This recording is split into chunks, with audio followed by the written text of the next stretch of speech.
All right, everybody, we are going to get set here for playoff hockey. It's been a while, certainly, for me in the MIHL and the Red Rink. It's the semifinals between the Waterford Sharks and the Michigan Shadow. The Shadow have already played in the quarterfinals against the Muskegon Voyagers. They knocked out the four-time champions.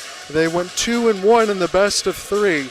It was 5-4 and 4-3 overtime wins against the Muskegon Voyagers. For the Waterford Sharks, they are just beginning their playoff expeditions here in the semifinals as they're right to being the number one seed. They won 8-6 over the Michigan Shadow in their building to clinch the Southern Division banner, and that is why we are where we are. The number one seeded Sharks take on the number two seeded Michigan Shadow in another best of three.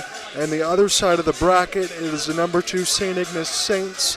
They'll be in Traverse City against the number one Kalkaska Kings. Again, we'll talk about more of the schedule quirks in the intermission as far as everything going forward. I do have some news to share from you alongside for Scott Brand. We'll talk about what's ahead in this series and maybe as soon as Sunday when we know what happens next, whether or not we'll be starting on April 25th or early in May. So my name's John Ott. I'll be your play-by-play man alongside the Go Live Sportscast. You sit back and enjoy this one. It's going to be another good contest. This will only be the third meeting inside the Red Rink after 5 at Big Boy Arena.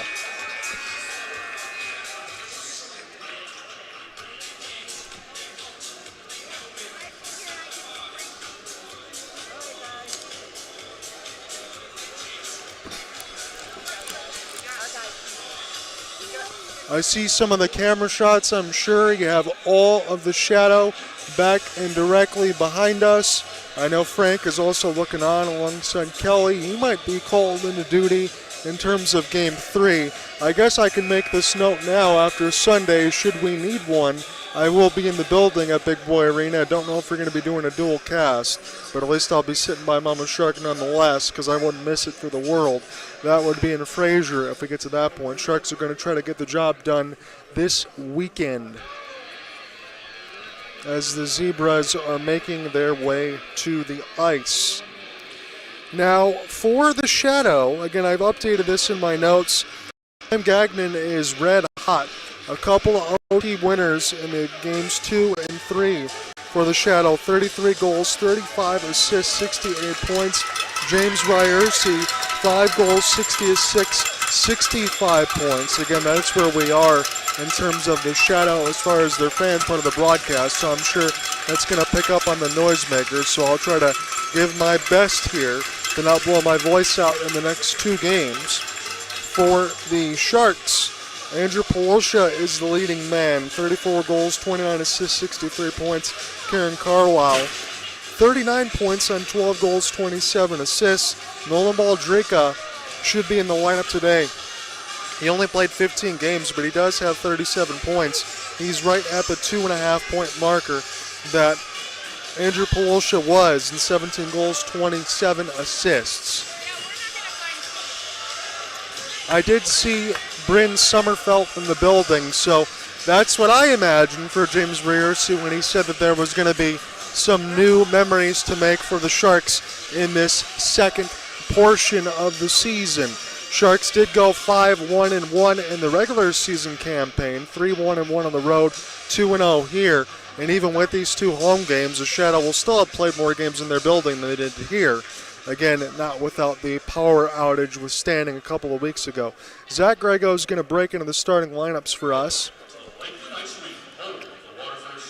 And I should see Ian Morton and Sommerfeld. MIHL playoffs. For the starting lineups for the visiting Muskegon. Ooh. Michigan Shadow, number 15, Sam Gagnon. Number 19, Cody Oates. Number 72, Max O'Hanish. Number 6, Jason Milan. Number 23, Mike Baker. Number 10, Brendan Severin. And now for your Waterford Sharks, number 23, Hunter Keppel.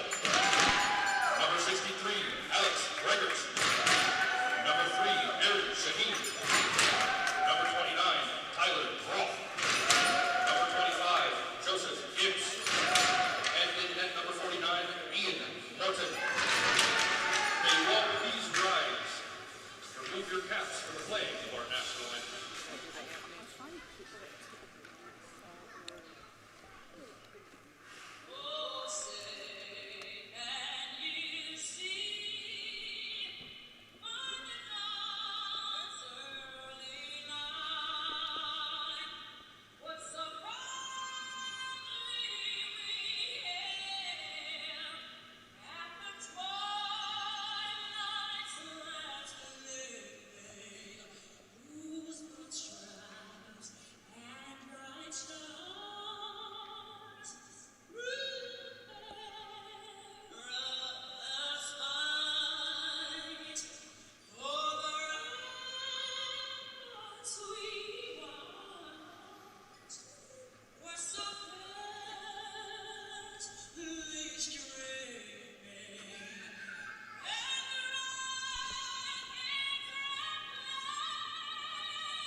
So the one thing I do have to credit the Shadow for and James Rearcy, he did say we were going to make this a weekend to remember as far as the Sharks and Shadow. Again, if you followed anything that I posted on the MIHL website as far as the 2026 playoff preview, first off, I humbly appreciate you. You got some great quotes from all that. Everybody did such an excellent job. We'll talk about that more in the first intermission, but this is about as decked out as I've seen Lakeland Arena inside the Red Rink here, and meeting the measure of the moment for all the Stanley Cup Finals games that I've covered alongside Alec Nava, Cooper Hopkins, Ian Genji, and the crew. This is kind of meeting the measure of the moment here in the semifinals. Yet another step up. 5 wins away from the Bill Long Memorial Cup, and the journey to the semifinals starts tonight. My name's John Ott, alongside the Go Live Sportscast. I encourage you to kick back and enjoy this one. I'm going to do the best of my ability to call this game for you as always, and then through the weekend coverage I will have that on the website and on Hopeless Sports Guy. So let's get underway as Joseph Gibbs will take this pass, and then cross ice Sharks will be in their home blacks with the Shark emblem, a mix of the orange and white, as Mike Baker will toss it into the corner. Shatter will be decked out in the all red in terms of the black striping. Fake the slap shot cannon, and Ian Morton makes the first save as this is picked up now for Groth. An outstretched pass as Hunter Keppel now will chase this into the left side corner. Again, that is where my blind spot will be. It's going to be a little bit harder to pick up here, so I will be at the mercy of the Go Live camera shots here, because we are just wall to wall here with Shadow fans.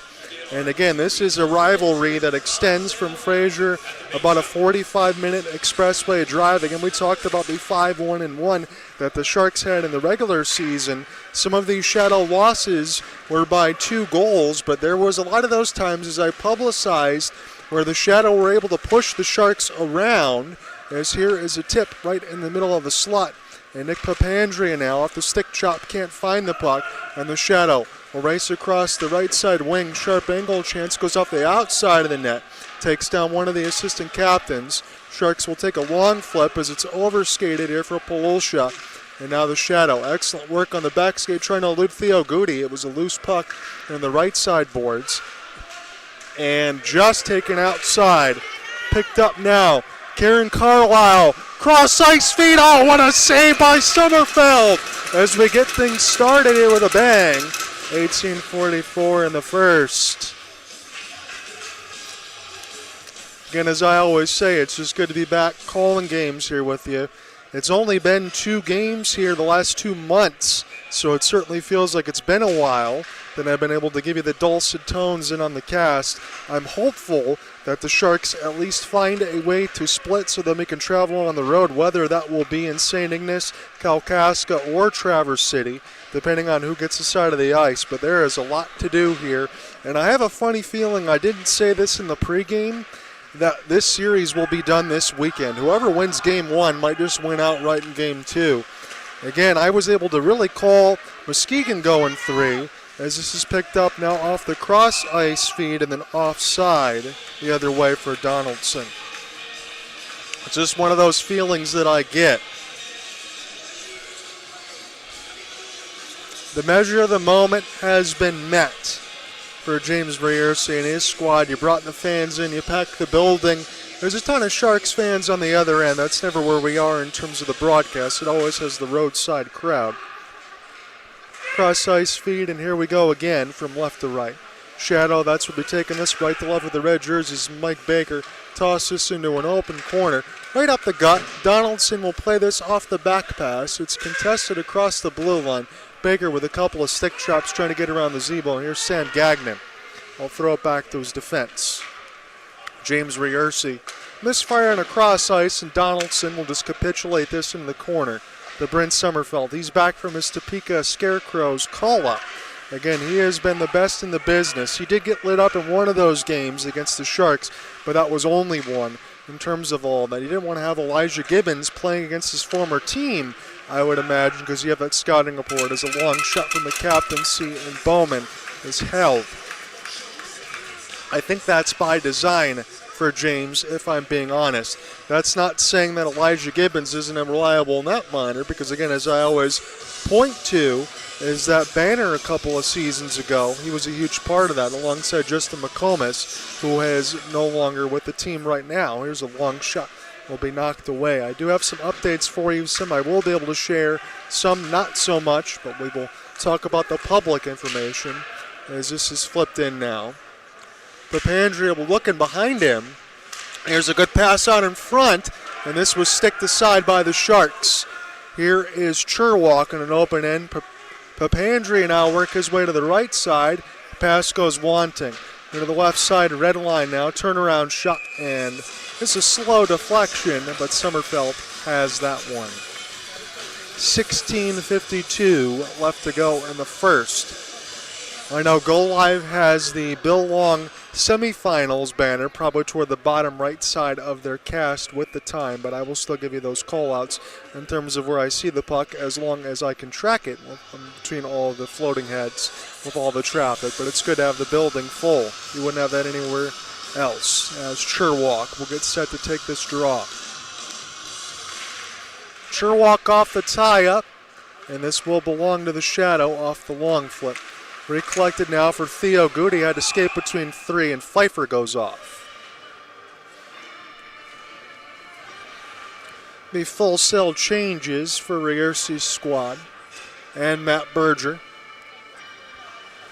We got both Pfeiffers in the building here for the Sharks.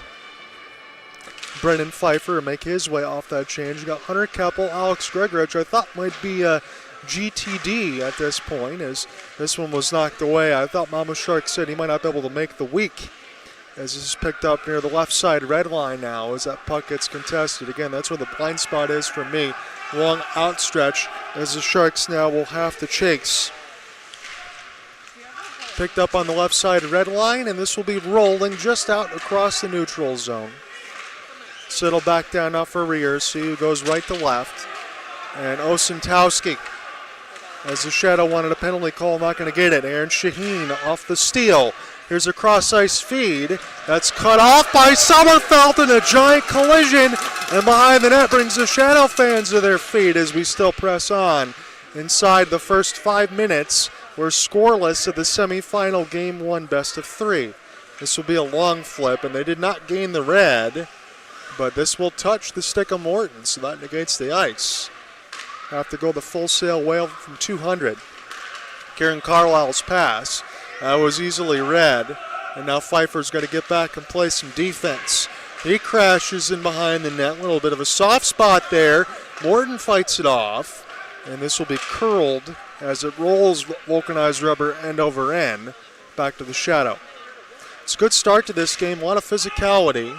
Joe Gibbs now will hunt the puck into the right side red line. He might have to take a hit. He half pirouettes, loses the puck as the Shadow now working behind the net. Morton's down, he makes one save. Here's another rebound, a stick goes flying, and now the Shadow will have to play some defense. Sharks. Here's Polosha off the drop now. Carlisle, he scores! Kieran Carlisle! 14:50 in the first, and the Sharks have the lead.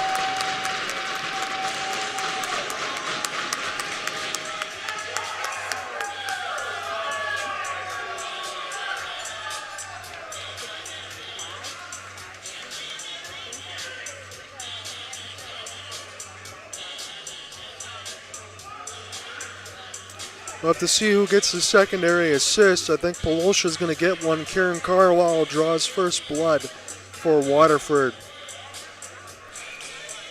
That's at the 14:50 mark of even strength. And pretty much the first good shot that the Sharks got in the middle of the slot beat Summerfelt. Long way to go, though. Outstretched pass, as this will be taken away. Here's an opportunity now. Groth will knock this away. So Baldrika going to pick up the primary. Again, Baldrika, this will be, looking at my notes, his 16th game. This is including the playoff side. Be a neutral zone draw upcoming here for the Sharks. It is Kieran Carlisle from Nolan Baldrika. This faceoff is lost here for Michael Redmond. Again, he's got the cage mask. Nick Redmond normally wears the same, so you'll be able to tell the Redmond boys across. Again, he's wearing what Scolin's number would used to be. Good outstretch hit there for Theo Guterate. Separates body from puck. Picked up now for Cole Helgamo. Near the left side red line, offside, Sharks can't touch. And Michael Redmond will have to escape the danger here. This will be looped in behind the net of Bryn Summerfeld. Again, as we said, fresh off the Topeka Scarecrows FPHL call-up. Again, James Riersi in that preview had about 3 of those as Vermeech's chance will catapult into the corner. Near the left side, good body contact there, but the Sharks able to escape the pressure. Here's Donaldson, still dancing with it. He gets separated near the right side red line, trying to find it now, skating behind the net. Sharks try to maybe throw this back to deep. Papandrea waits. It's closed off near the left side of the post by Summerfelt. 13:25 left to go in the first. Papandrea going to have to retreat. Long outstretched feed. Tim Schmidt, thankful to him to be able to share the broadcast link alongside Go Live and myself. My name is John Ott. I will be taking you through the coverage here for this 6:15 start and about, I think, 1:30 tomorrow on Sunday. We'll see how crowded that one is going to be. Sherwalk will get set to take it now near the left side dot. And off the tie-up, shot will hum and hit the glass. As this will be controlled back by the Sharks. Here comes the clapper above the netting. That'll blow the play dead at 13:12.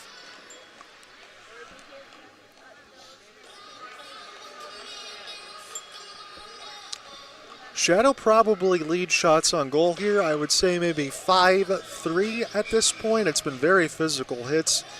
Probably double digits now at this time between both sides. Not even 7 minutes expired. So that kind of tells you the propensity and the intensity of this game. To the left side dot. I'm going to chase now for Sherwalk with a soft forecheck, and then he tries to throw a hip in there. Might have hurt himself against the boards. He'll at least feel it for a little bit. As this will be chopped. Pfeiffer, and off the back pass. Sharks got to get back on defense. It's 3-on-2. Cody Oakes. Here's a wrister that was saved, and another 5-hole stop there for Ian Morton, who's got the start today. A tip in front goes up and on a play. There is an intensity and focus that I'm seeing here early from the Shadow that I normally do see. Again, it's only my 3rd time viewing them on home ice. But one of my I wouldn't say disadvantages of the Shadow, but I think that they know this, and James Rearsu didn't answer the question because I think he didn't want to say anything about maybe the lack of a 60-minute effort at times. Now, you can say that that was thrown out of the window with a couple of overtime wins against the Muskegon Voyagers, and you could be right. It was a late lead blown and then a late lead blown by the Voyagers, but it's going to take all of that, maybe more. Hunter Keppel with a curl and drag, and this one up high near the left side as it was picked up now for Gregorich. Here's a battle, try to throw a pass, and we get a whistle. Don't know if we're going to get a penalty here at 12-18. Don't think so. Cody Oakes looked like he might have just lost part of his lid and got to get everything reattached. I know Frank likes to talk about the full head of hair that Cody Oakes has. He really does have a nice set there. I don't really have much. 12-18 left to go here in the first. Face-off win for Grego. Off the backhand, Gibbs shoots. This one just wide of the bottom right post as Keppel, off the chase, this goes up into the shadow bench. We'll have to stay right here.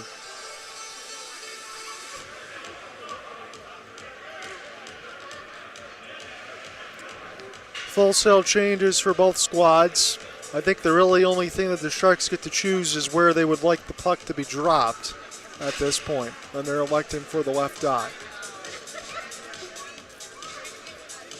Kieran Carlisle will get set to take it. Nick Papandrea is the last man back. Got a little pinch in there for Polosha across the right wing. This is won by the Sharks as Groff will throw it across the left side red line. Kieran Carlisle, this just goes above what he was looking for here. So Cody Oakes, after he adjusted his helmet, I guess he is going to delay a game even though that went into the shadow bench. So Sharks get the first power play of the game. Kieran Carlisle. Toward the left side blue line, this gets sent in and then rolled back appropriately down as the Shadow take their first step to a good penalty kill. Kieran now goes right to left for the Sharks. He will make a flipping pass as Baldrika will stop across the right side boards. He'll flip it for Groth, and that goes out. So Sharks have not been able to get acclimated here in the first 40 seconds of the first infraction of the game. Sharks do lead 1-0 courtesy of a Kieran Carlisle goal assisted by Baldrika. And on an abbreviated timeout, a la Victor Hedman of the Tampa Bay Lightning, as I like to say, as the Sharks will get their forces set up here. And across the right wing and then offsides again.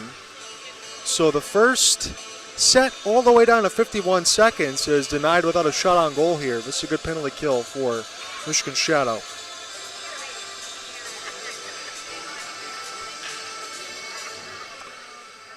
Jared Pfeiffer across the wing. They got Jared and Brennan. Jared is number 17, Brennan's number 96. Jared tried to give chase. Sharks will steal. Jared's got it now, and sharp angle chance goes above the net on a play.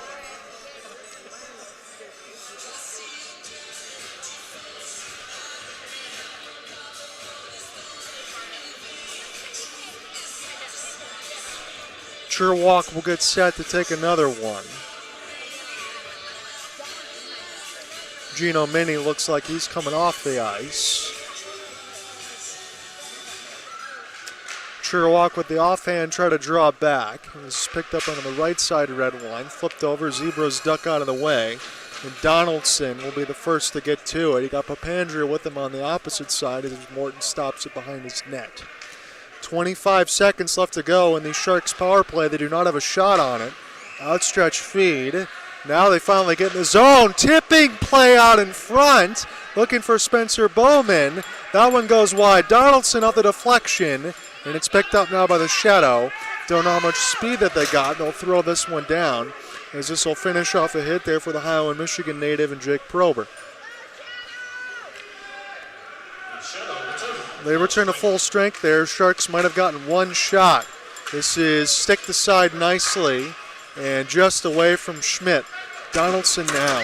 He gets hit hard against the glasses. Zolkanich goes after his man. Cody Oakes, toe drag, good shot, good save. picked up now off the long wrister, deflected. Sharks won't be able to get to it as this was almost stolen for Cole Helgamo. Gino Mini will try to get out of the way. Mini now will drive toward the right side red line, throw it at the net. Morton cancels it off. And this is picked up and behind the net now. Got to be quick about it as it's turned over near the right side dot. Shadow pressuring as it's picked up now. Back and behind the net. Good traffic on in front. Morton able to cancel it off. It's not out. Rolling off the glass. Here's a bounce. Oh, saved by Morton as it's picked up the other way now. Here's an opportunity for Redmond as he's chased across the left side red line. Sommerfeld down. Wrap around. And this one goes off the outside of the cage. I had to wait a minute before I thought I could have called the goal as this is rolling. Not called for icing. Still some work to do here. Papandrea, watch this one get sticked away from in. Redmond chasing in the corner. Nick still got some work to do near the right side red line. Sharks escape the pressure. We had a good end-to-end there for about 2 minutes. Sharks, here is Polosha dancing in front of the net, and that'll be covered up by Sommerfeld. That is a good sequence and a well-deserved applause for both sides of the teams. I know the Shadow are cheering for their own fans and their team there, but that was a heck of a sequence we just got.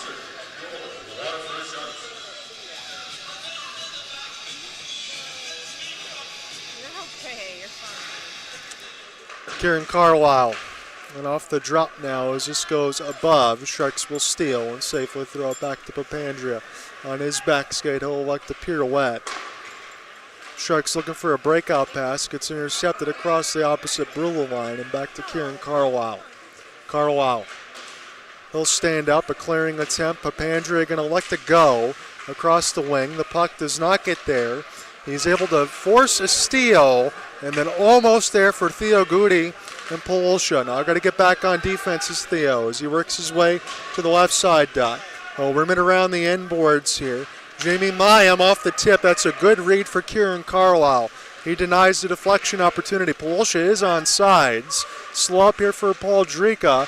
Cross ice feed. That was too far for Kieran Carlisle. He tried to send it back around the horn. It's Tyler Groth. Flipping pass. Settled down for Nolan Baldrika. Backhand power move. He will take his change here for Matt Berger's squad. This has been sort of breathless here. 7:25 left to go on the first round. With you alongside the Goal Live Sportscast in the Red Rink at Lakeland Arena. Game 1 of the MIHL Semifinals. Winner of this series moves on. There's a hit away from the play. Marianne Shaheen, as we still press on. One of the Shadow was down as well. Hunter Keppel now. It's a 1-on-3. He's got some late arriving reinforcements. As Shaheen will pressure near the right side dot. He'll back off and give himself some space. Grego on the back line playing defense as this goes up and out of play.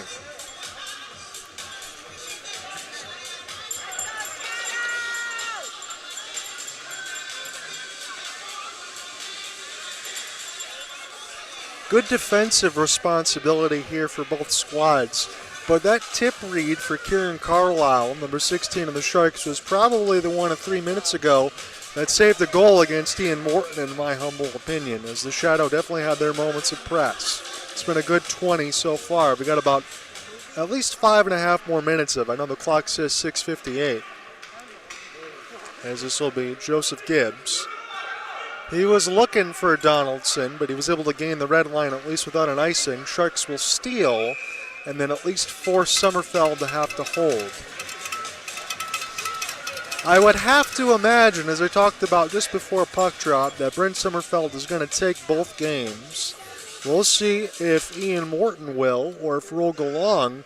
I noticed that he was also part of the backup net lining today, if he's going to get an opportunity, but he only had one start in the regular season. He played very well in that game against Muskegon to close out the regular season. Here, as it was sent toward the left side. Picked up now off the cross ice feed as this is bounced in near the left side boards. Rolling down, Shadow and James Riursi with an excellent read. He steals. Now he's going to have to try to buy some time. Riursi throws it out in front. This is picked up now for Gino Mini. He makes a great move. This is a play at the net. Mini gets bowled over. And this will go up and out of play, but Riersi, full marks to him, the captaincy of the Shadow, able to get to that puck first and create an opportunity against Ian Morton.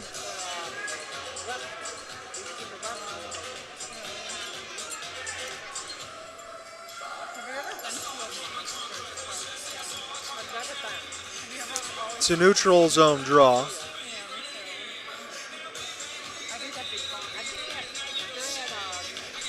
Josh Osentowski is out on the line now. There might have some talking between the Shadow players into the Sharks bench.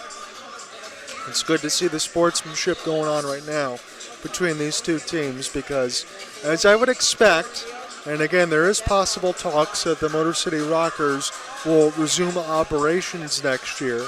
You might see some of the current Shadow players move up to the FPHL, but I do think this conglomerate, in terms of everything they got going on along with them in the Port Huron Prowlers, that everybody is going to be able to keep this pipeline system healthy for this MIHL version. So there should be a good rivalry for years to come as long as the league continues to stay healthy, as I imagine it would. We'll talk about more of that after the first period. Here to the left side, this is tipped back in behind the net now for Pfeiffer. He has to get around a couple of stick chops. As Jarrett Pfeiffer will be now on the right side. This is off a spin and turn. He's being dwarfed in near the right side boards as players come together to try to dig the puck out. Sharks now try to escape with speed with another effort there for Cherwalk as this will be recollected here for the Sharks for a moment. I thought I saw 26 in Jared Siegel back down there. I do, so I can mark him on my sheet for the first time as this will be iced against the Shadow.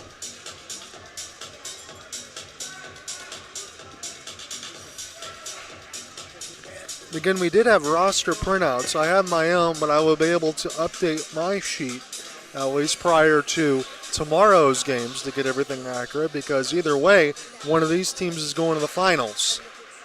Kieran Carlisle is trying to get one straight back. Pfeiffer is bunched up at the blue line. He throws out a little reverse check to be able to stay on his feet. Rister, this one saved, rebound opportunity, fought for in the middle of the net, as this will be recollected here and sent back in behind the end boards. Kieran Carlisle. Oh, it will loop back in behind. Great pass off the feed. Rister, this gets deflected here for Siegel. He's had himself quite about of a minute here as Cody Oakes on his backhand. He'll buy some time.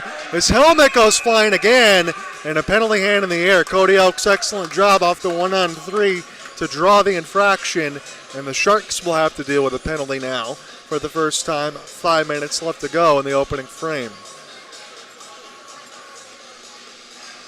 He might have forced a trip or an interference, but it's the second time he lost his lid. I don't know if the hair contains all of that at this point, but I wouldn't accuse anybody of keeping that stuff a little bit loose. Not at this point. Alex Gregorich off the forehand tie-up, and Bowman, excellent work to push us out across the other side of the blue line. So Shadow get their first power play. Zulkanich. Siegel takes a penalty after I said he had a great shift. Again, he had back-to-back penalties in a previous game that the Sharks did not get bid on. This is picked up off the backhand. Here's a flip pass just outside. The Shadow can't hold. And they'll have to find an entry here, a combination pass. Here's Gino Minning. And Sam Gagnon couldn't hold the line as Grego was bothering him. 4:27 left to go in the opening frame. I like those inaugural season kits that the Shadow have with that color scheme of that dark red in the mix of the black. It's a very sharp jersey combination for Rierce's squad, no doubt. Grego can't win this one as it's picked up now. Bowman throws a hip out there. Sharks try to separate puck, and this will be played by Sommerfeld. He will elect as Grego to chase to have the 1-4 checker here just to try to get things going. Minnie now open across the right wing as it's Theo Rorell off the drop for him. Minnie sends it to the net. This is sticked away, and the Sharks, Bowman's off the edge of a shift. He makes the smart play across the left side red line to dump it in. and the Shadow have 55 seconds left to go with the man advantage. It's nip and tuck right now in this first opening frame, and I'm glad you could join us for this broadcast. Good move here for Oaks. Turning on the burners, and this one will be looped back down once more for the Sharks. Shadow probably have maybe a shot and a half on their power play. See if they can get one more here. Reursi, he's full speed ahead now on his puck protect. He gets canceled off near the left side. Kieran Carlisle off a flip for Palusha. He's trying to beat Reursi off a puck battle. Excellent work. Again, Reursi says he doesn't normally play defense. He goes, not very good back there, but he looks quite good. Here's a long shot. This will be held by Morton, and then a sandwich in behind the net, and another penalty hand in the air. So as Siegel comes out at 5 seconds, Sharks are going to have to deal with a two-man disadvantage. I don't know who is down there. That's too far away from my sight lines, but the camera crew will pick that one up for us.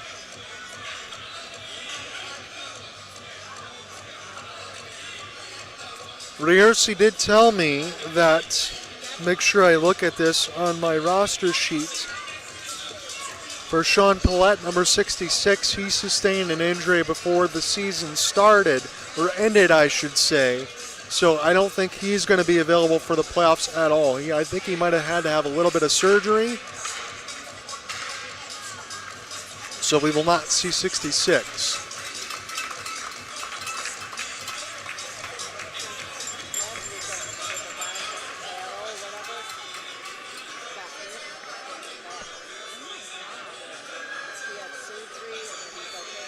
Yeah, that was a story that I just got relayed to me across the crowd that I brought to you about the surgery. I had mentioned that James Reursi had told me he's not going to be available for the playoffs. So we just got that confirmation. Thank you to the crowd there. It is 5 seconds left to go in the initial disadvantage here for Siegel, but it one more here against the Sharks. So 5-on-3, this is going to be an important face-off win if Sherwalk can get it.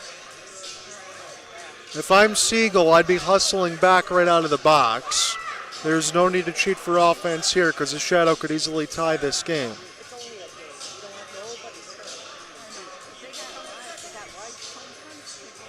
There'll be a left side dot to be taken here. I think we're still waiting to see who is going to come on the ice and who they elect to put for the offensive end. This is a grand opportunity here for Michigan Shadow.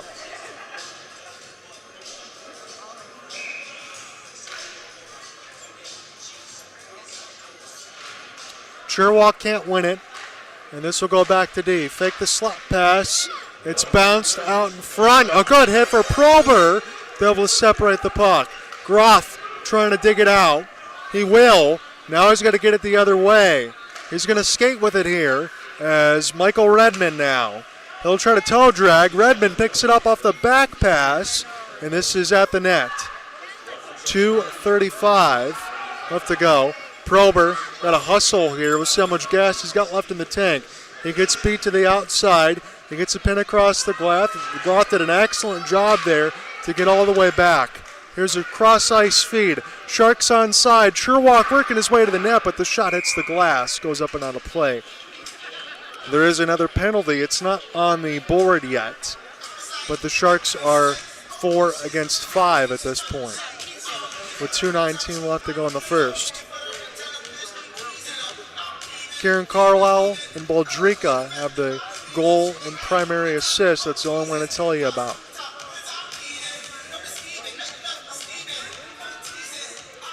Looks like Michael Redmond going to get set to take this one for the first time. Cole Halgamo straight back to him. Halgamo fires, and that one's saved by Sommerfeld as Papandrea plays the carom. And on his back skate, the shot gets deflected, and another good hit attempt as Papandrea just gets it out across the line. Minnie's off, so the Shadow have to check back up. Theo Goody's outstretched pass is Cole Halgamo in the Black Friday Mall phone booth. This eludes Reursi. Picked up now for Donaldson off the back skate. Rolling puck picked up now off the second effort here for Papandrea by Goody. Excellent work as this will be sauced out of the air. Goody, long feed, that's easily read there for the Shadow, not a good pass at all. As Gino Mini throws it in the corner. Michael Redman in his own end. Power move across the forehand, he'll accelerate. Try to take this one end to end. Michael on his puck protect toward the right side corner. Excellent work to just be able to kill some time as we got 80 seconds left to go in the opening frame. Siegel hit, and offsides is the call.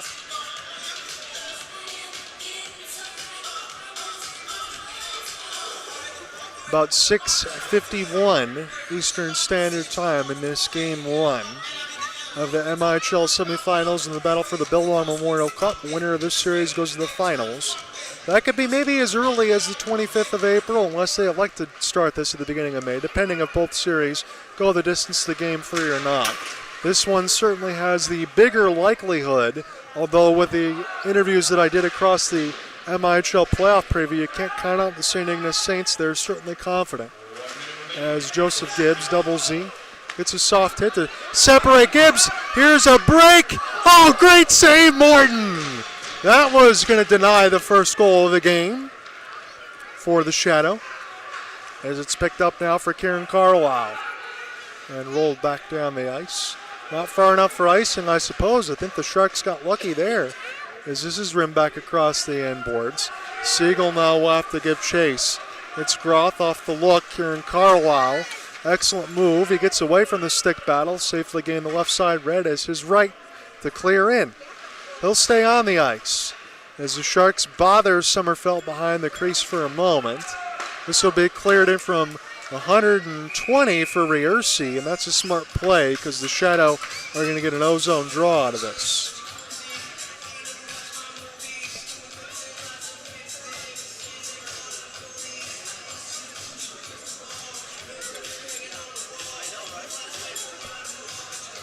A little bit of a confab that we have near the right side red line, but that disperses quickly.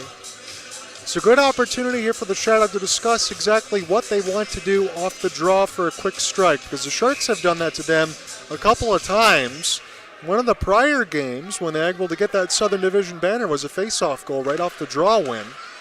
Mini off the deflection, and that was one of those there, as we just called. This is a back pass. You never want to do that there. It's picked up across the right side corner. This will be rolled back down to 1, and that ends the first set of 20. That was breathless at times. It was a lot of fun. The Sharks able to kill one penalty, the same for the Shadow, and it is a goal for Kieran Carlisle to open your first 20. They come back, we'll call more. It's 1-0 Sharks in game 1 of the semifinals. Stay tuned, everybody. Talk soon.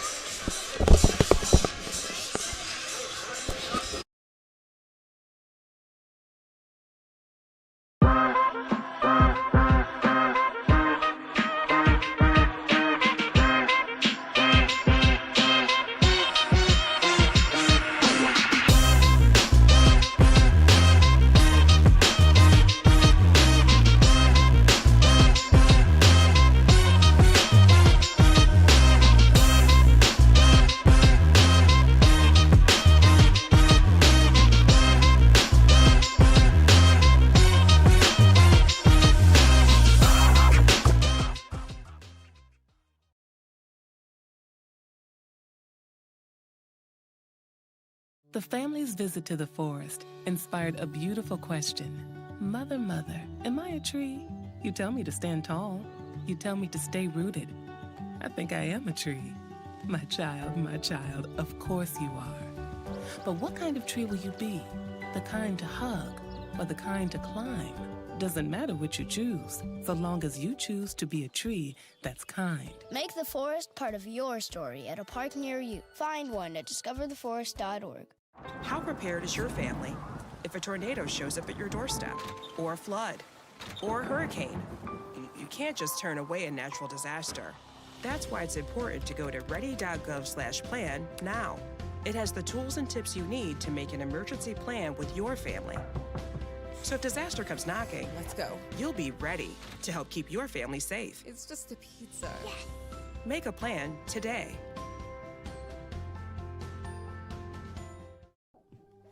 The driver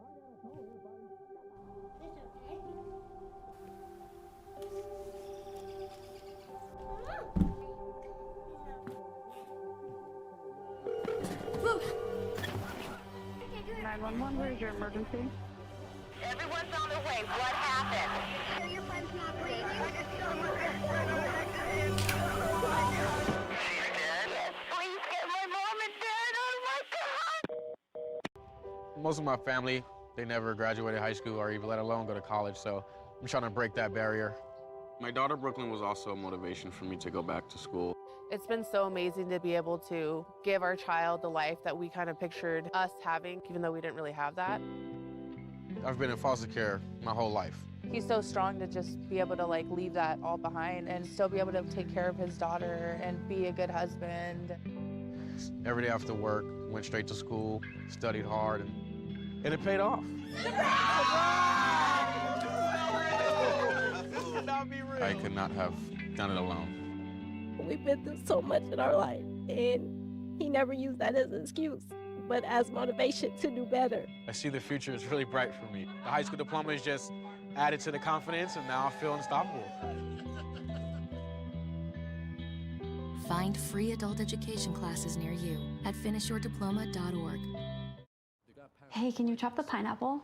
Chop the pineapple. Nope. I'm high. How about I wash off the grapes? Yes. Okay. You're already making good decisions when you're high. I want tacos. Will you drive? I'm a little toasty.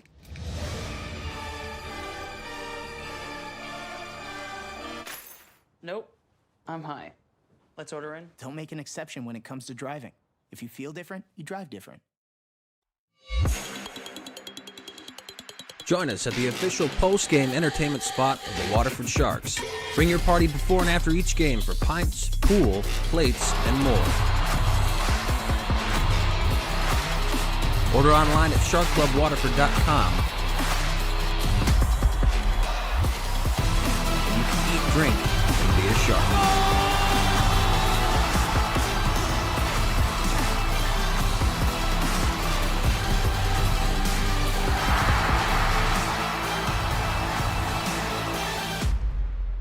Go Live Sportscast.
Though that Scott Brand announced another edition of a new team in the MIHL North. It's the return of the Northern Michigan Warhounds.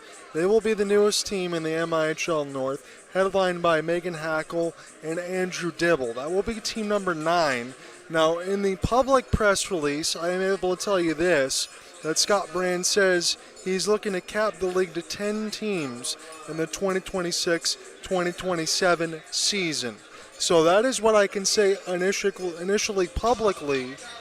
I do want to mention something else too. I don't think it's going to get me in trouble, but just to make the outstretch for those that are new, and I can say in particular Shadow fans, and that's not me trying to say anything against the many teams that are new. We had a situation last week where Game 1 went to the opposite side of the barn in the quarterfinals, and that was my thought process because of Easter. Playing a game before that where you wanted to make sure to be fair for both teams because they had to travel. Normally in a best of 3, it goes 2 games to the higher seed and then 1 to the awayer seed as it is in the MIHL. That might be on the way to being reversed for the first time in 6 seasons. We'll have to see. That's conjecture on my part, but that's the way it usually is. Now, if we get to the finals here between the Shadow or Sharks, it will be best of 5 as it is against the Kings or Saints, whoever their matchup will be in the North. As far as what we know, in terms of the South, we think that is going to be completely filled already out of the 5 of 9 teams. That will be the Sharks, the Voyagers, the Shadow that you currently have, and then you have the additions of the Motor City Muskies and the Findlay Force. And if I can do this off the top of my head, in the north side, you have the Kalkaska Kings, St. Ignace Saints, Alpena 45ers, now the Northern Michigan Warhounds, and another new team that should be announced relatively soon as they cap everything to 10. As far as everything else keeping your ear to the ground, I can only tell you that's what you should do. Anything else would definitely give me a pink slip. But that is what I can tell you publicly, and I'm excited to be able to bring that news to you because I think Scott Brand and the Board of Governors have done an excellent job trying to get everything in totality to get set to have these guys have their games played and have good competition.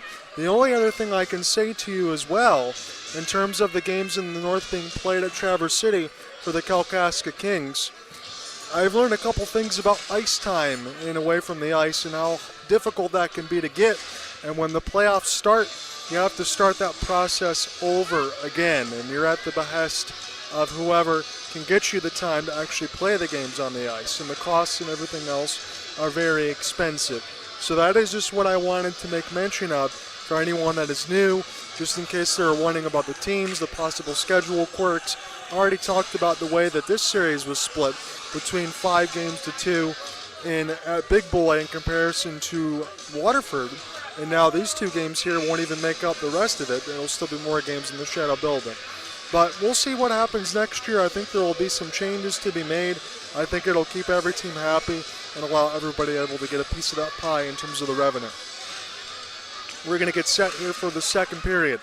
Thank you for indulging me on that. When we get in the second intermission, probably give you some NHL scores as well. And off the outstretch, and here we go. Again, I want to make this joke as well because I didn't throw that. I put it on Facebook, but the Shadow home ice advantage was so good that my mom and my fiance, because of lack of space, especially for a fiance, elected to sit on the side where the Sharks were for more room. So I have the disadvantage. My fiance is not even sitting next to me as we are doing a semifinal MIHL playoff game, but it is what it is. I will press on, and we will have fun with it.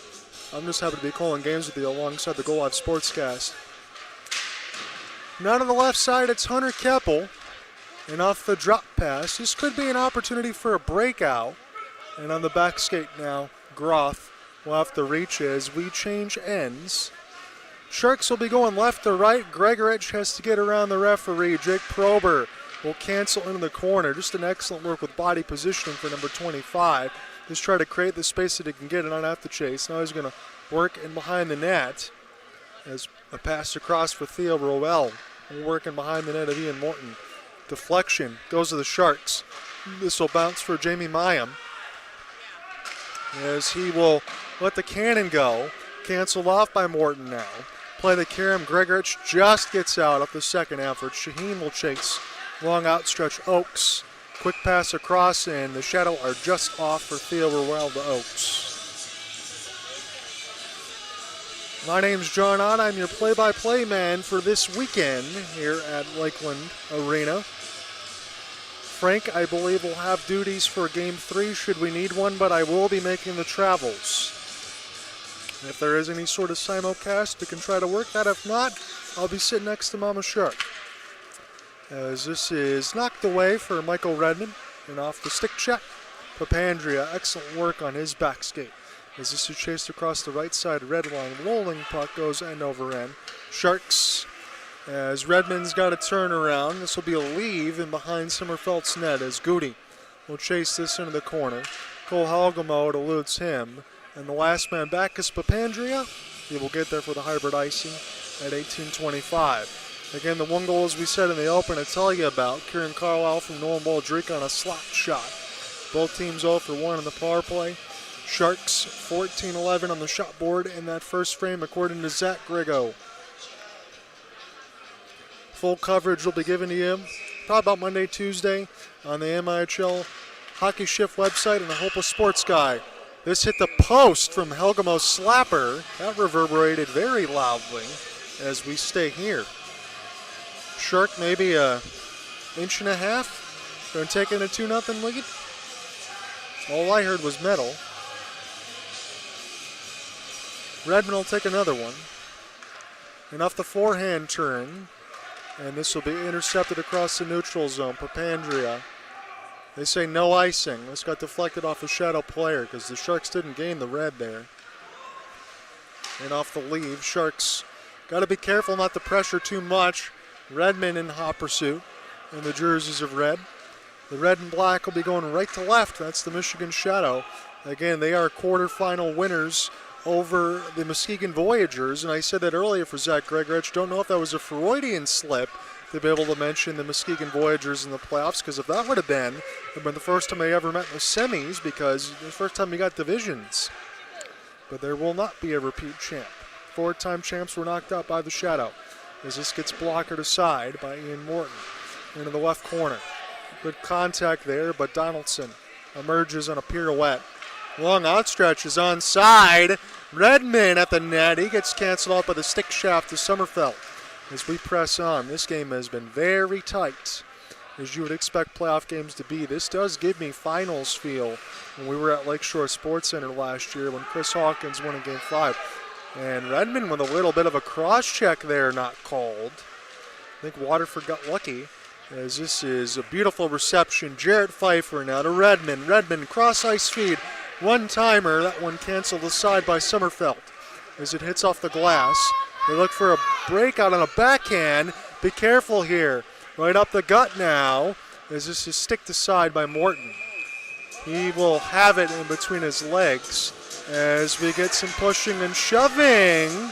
And a little bit of a knockdown here. Redmond, sometimes you see him get a little ornery.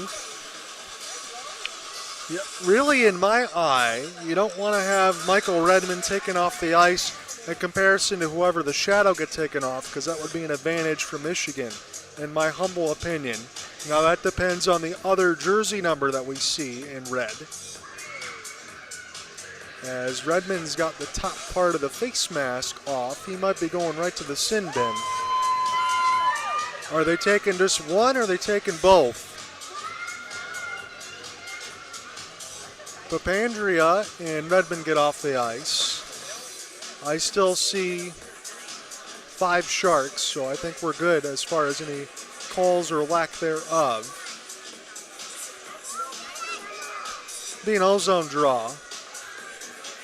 Looks like this will be set for Zach Zolkanich. He can't win it, as this one is deflected near the left side red line. Mayam now off the step up, with the Sharks able to emerge across. Siegel on his backhand protect. He just loops it around the end boards now. Jared Pfeiffer tries to get a steal. There's fans out in front. I couldn't see where the puck was, but Sommerfeld did. That's the most important part for the Shadow as this goes up and out of play at 16:24.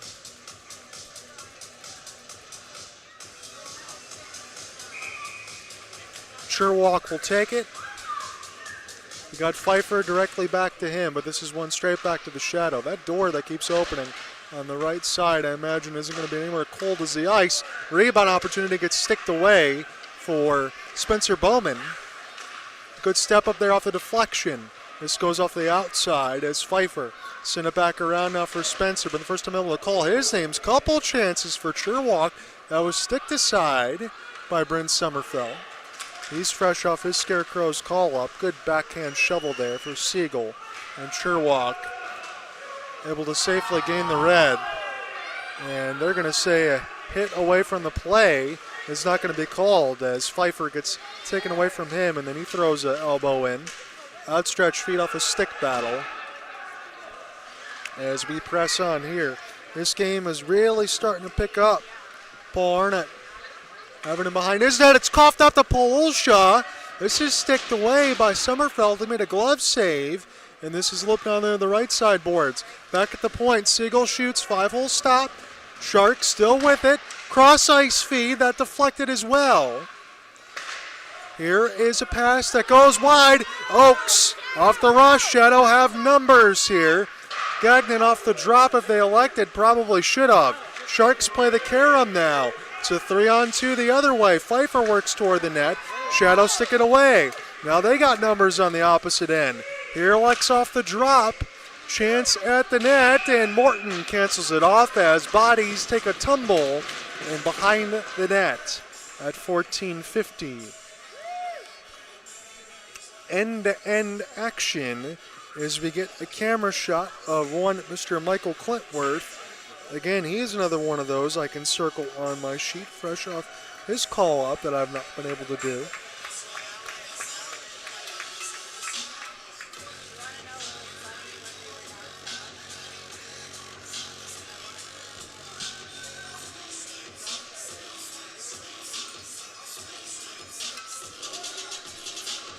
Be a D-zone draw near the right dot. Still 1-0 in your score in this game one of the MIHL semifinals in the battle for the Bill Law Memorial Cup. Again, as we talk about between the Voyagers, Shadow, and Sharks, two of these teams are going to get eliminated en route to the finals. If they played in any other division, they could definitely lift the Bill Long Memorial Cup, even as good as the Kalkaska Kings are. Here is Shaheen at the net. Oh, he was saved by Sommerfeld. His best stop of the game. He keeps it 1-0. This will be flipped in. Hunter Keppel now across the opposite wing. He does a good job of eluding a hit. Now you got to get back to get puck positioning. Keppel now near the right side corner. Gibbs will be the last man back near the right dot, and he'll get back onto his back skate. Another one of the Shadow players goes down. Grego, he'll pirouette out of danger. He still pushes ahead now. Here's Shaheen. He's tripped out in front of the net, and it's loose again. It's going to be a tripping call. That's an easy one, and the Sharks will go to the power play. Shadow fans don't like it, but that's an easy call there. It'll be the second power play for the Sharks. Shadow have already had two, so there really is no arguments to keeping things even. Good work there for the Sharks in this probably about first 7 minutes or so. I would say about 450 of it. They're able to drive the play, but the danger kind of reminds you of the college hockey final between the Wisconsin Badgers and the Denver Pioneers. Wisconsin have played so well in about 53 minutes of it, but the counterattack for Denver won them the game in the final 7 minutes. Now that's the danger here for the Waterford Sharks. You have the lead, but if you can't get an extra one past Sommerfeld, it would be enough to win this game, maybe 2-1, 3-2 type of deal. So that is what you got to keep in your mind's eye as this game continues. This game's been a little more even than that one, but I think it was a good propensity to compare to. That's why you got Sommerfeld in the goal crease, who in my mind's eye is the best netminder in the MIHL, bar none. About 7:20 Eastern Standard Time, as we're almost halfway through this contest in regulation. 13:53 left.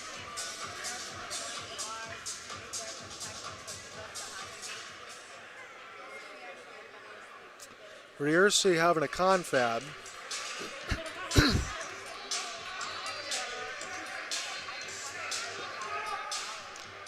Right now I see 3 Shadow on the ice. Are they going to take another one for a delay of game? That was the second one when it went into the Sharks bench. I think the Sharks actually got the benefit of that call, so they're going to get 2 full power plays out of this. They've got the score here. Here's Papandrea, slapper. This is deflected at the net, so a slashing call and a tripping call. No delay of game. The slash was the previous. So a slash and trip is what you got. Here Groth now emerges as he works in behind the net. Sharks with a glorious opportunity. I really think they need one here, even though they got the lead. Oh, here's a bad up pass. And this is a break opportunity for Sam Gagnon. He slides it in. 5-on-3, shorthanded. And the man that scored the game winner in overtime 2 times made an unbelievable fake to the backhand, slid it 5-hole, and the Shadow score. That is a rough slap in the mouth to the Sharks, and they paid for it dearly. You don't want to be too cute with the puck there. Sharks were trying to look for a perfect play to shoot, and they pay for it. 13-19 as Gagnon makes a beautiful fake, scores on the 5-hole. So that should certainly be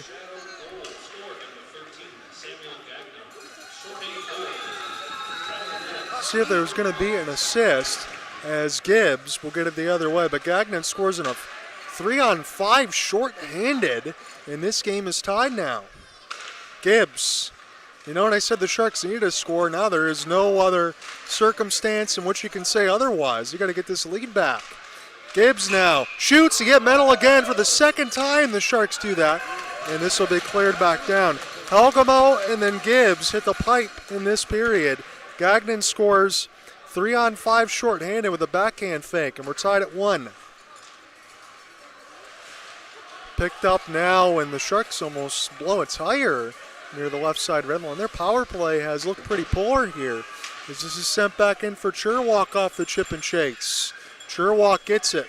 Sharks have space. Now they get shots at the net. Gibbs elects for the cross pass. It's Donaldson. He'll backhand feed it. This goes back to Chris from Spencer Bowman. Gibbs does not shoot. He was open in the middle of the circles. This deflected out now. Sharks are not going to get a shot on goal in a 5-on-3 power play. Gibbs, he'll drive to the net on the backhand. This is sticked away. Rister saved by Sommerfeld. Rebound, then knocked away too. As the Shadow are back to full strength. Gibbs with the puck.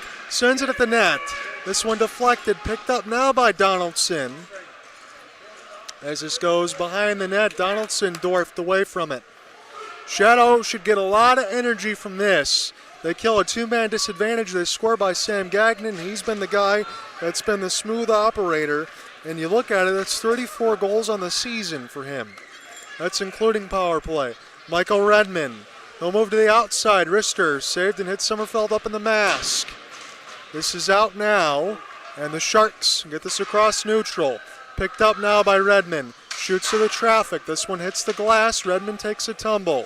Helgamo tried to get this across for Pfeiffer. It was too far, had to one-touch it.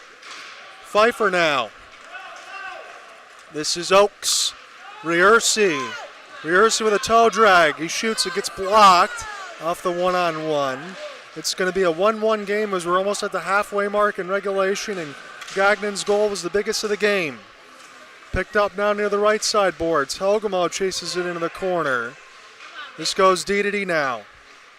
Baker Rister, that was a good save in front of the traffic for Ian Morton. This look back around. Sharp angle chance. Morton says no. 10:24 left to go in this second frame. Already said Sam Gagnon has been the hottest Shadow player coming into this playoffs, known to the semifinals. He proved it with what a move that was on the backhand fake 5-hole. How will the Sharks respond is the next question, or will the Shadow take the lead? D-zone draw. Sharks actually steal this, and it's 2-on-2. Nolan Baldrica got Polosha with him, cross pass. It was too far for Kieran Carlisle. Second effort, Carlisle touch. Baldrica shoots, and that one is deflected off of Sommerfeld and up and out of play.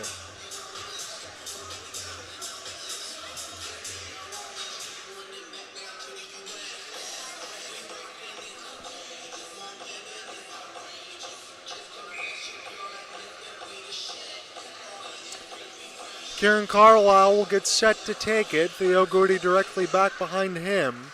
Polosha steals, try to get it to Goody, and the Sharks had to pick it up there. That would have been another break for the Shadow right off the draw. Nick Papandrea. Pull ball pass.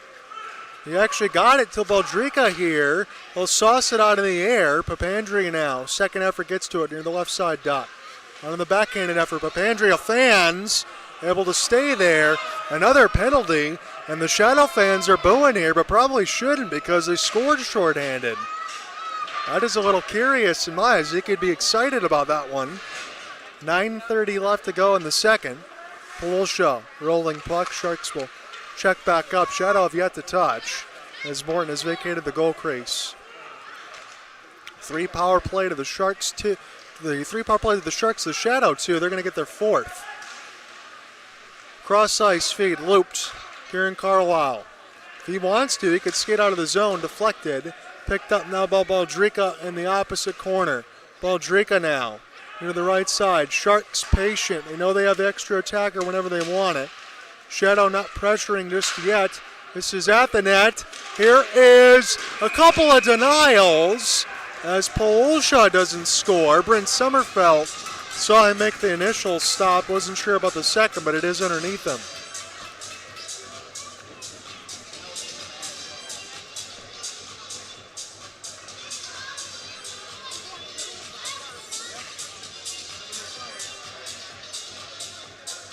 So the Shadow fans initially don't like the call because it puts them a man down, but again, you scored on the 2-man disadvantage. And I would think for Matt Berger's squad this time around, you're not going to look for the perfect play. The only thing you can do against somebody like Sommerfeld is either get traffic in front of the net or funnel enough activity, because you're not going to beat them multiple times like you did in that Southern Division game. Here is a couple of chances. Bowman at the net, power move, and the Sharks had their hand in the air for a moment, but Sommerfeld says no. He's got that underneath him.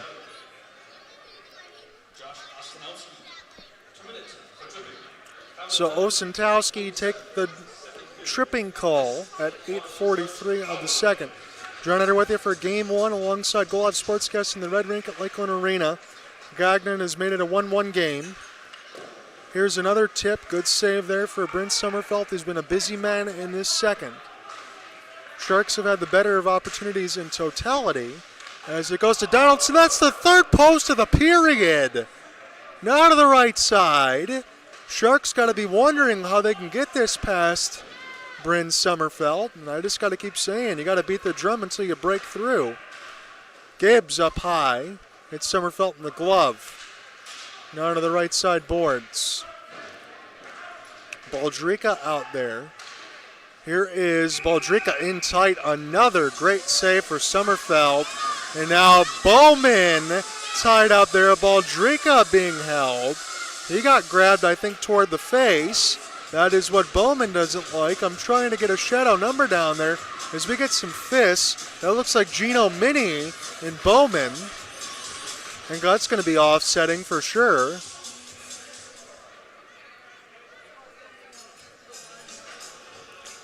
You can't get caught with the extracurricular at this point in the game, especially if it does go one way against the Waterford Sharks, because of that way, if this goes to a 1-0 Shadow lead into Sunday, you put yourself in a must-win situation in your own barn. Now, the Sharks are 2-0 against the Shadow in this building, 3-1-1 on the road, but this game has been obnoxiously tight for the Sharks as far as they're concerned.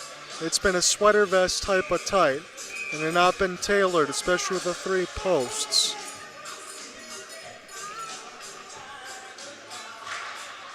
We press on here.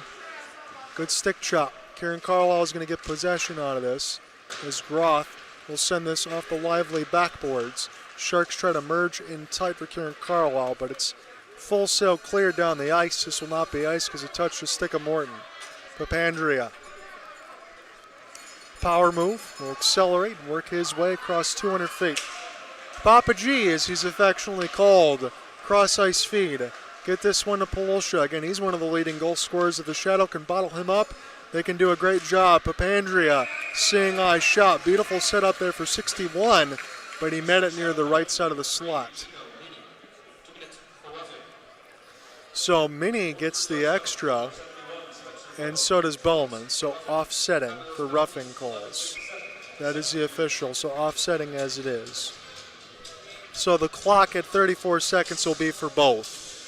You get the clarifications there.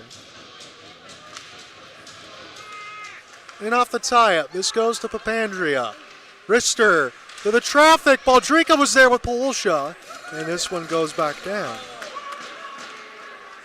20 seconds left to go here in the offset.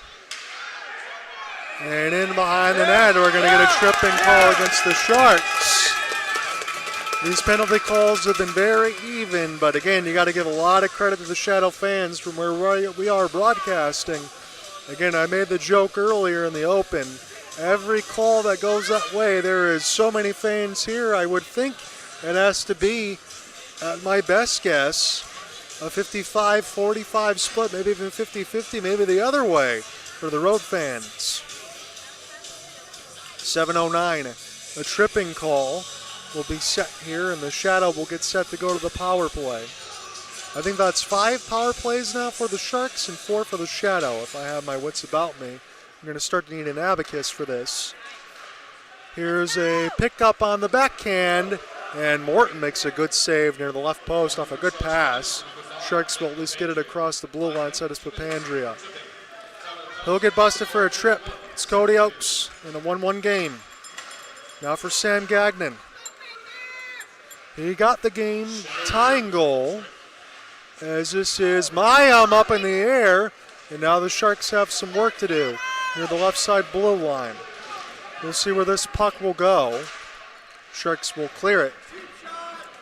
6:25 thereabouts left to go on the second. Joining with you alongside the Go Live Sportscast, it is the Bill Long Memorial Cup Semifinals matchup, Game 1 between the 2-seeded Michigan Shadow and the number 1 seed Waterford Sharks.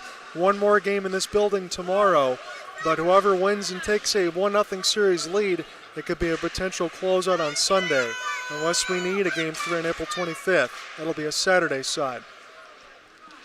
Arnott will be the last one back. He's the recipient. Quick touch pass for him. Cody Oakes' feed will get emblazoned by the right side corner. Shadow, very patient on this power play. Paul, back to Cody now. Left side dot, and this is a good tip in front. Morton cancels it off with the left pad. 30 seconds left to go. Arnott, one touch pass. It's in the right side. Tipped again. It does not hit the net.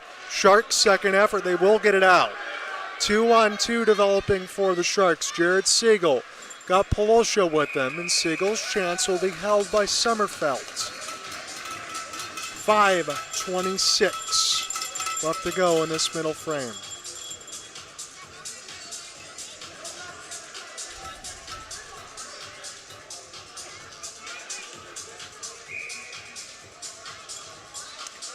Michael Redmond looks like he might get set to take it. Cole Hogemo line out there with Tyler Groff and Joseph Gibbs. This is won by the Shadow. This will stay in play because it hit the ceiling. That's kind of like the Tropicana roof in Tampa. Prince Fielder hit one of those long home runs a long time ago when it bounced off the catwalk.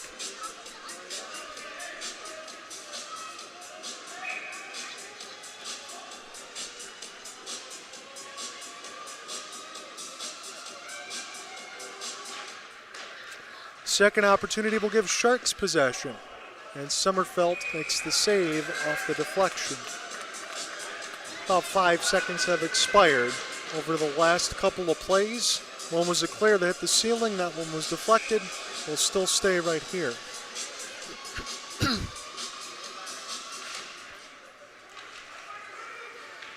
in off the tie-up. Shadow will get it. They still got power play time that expired now. As Riorsi now will get this off the puck pick back up. Groth will be a slow end around. Sharks 2-on-1. Here's a delay. Helgamo. Oh, he fired it wide off the turnaround. He had more time than he thought he did. Helgamo now off the stick chop. Long outstretch. Sommerfeld. Helgamo. He scores! Cole Helgamo off the rebound. And it's 2-1. Looked like there was going to be a delayed call anyway. Doesn't matter. Sharks take it.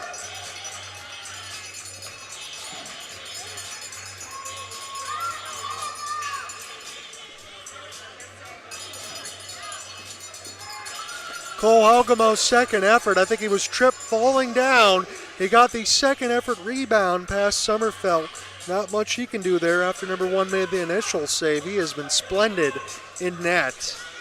And there really isn't anything you can say bad about Brent Sommerfeld and his return.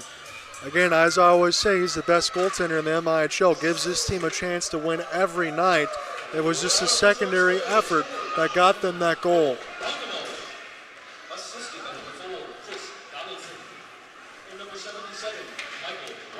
So they're going to give it to Donaldson and Redmond. Redmond's going to get the secondary, and the Sharks take a 2-1 lead. You feel like that's what the score needed to be when they had a 5-on-3 advantage. It was 1-1 because of Sam Gagnon. That's a huge goal the other way now as this one hits the glass, stays in play, and the caroms played now by Theo Goody. He will flip it in. Settle back down now for Michael Clintworth. This is turned over and behind the net. Goody might be able to chase this or at least provide back support.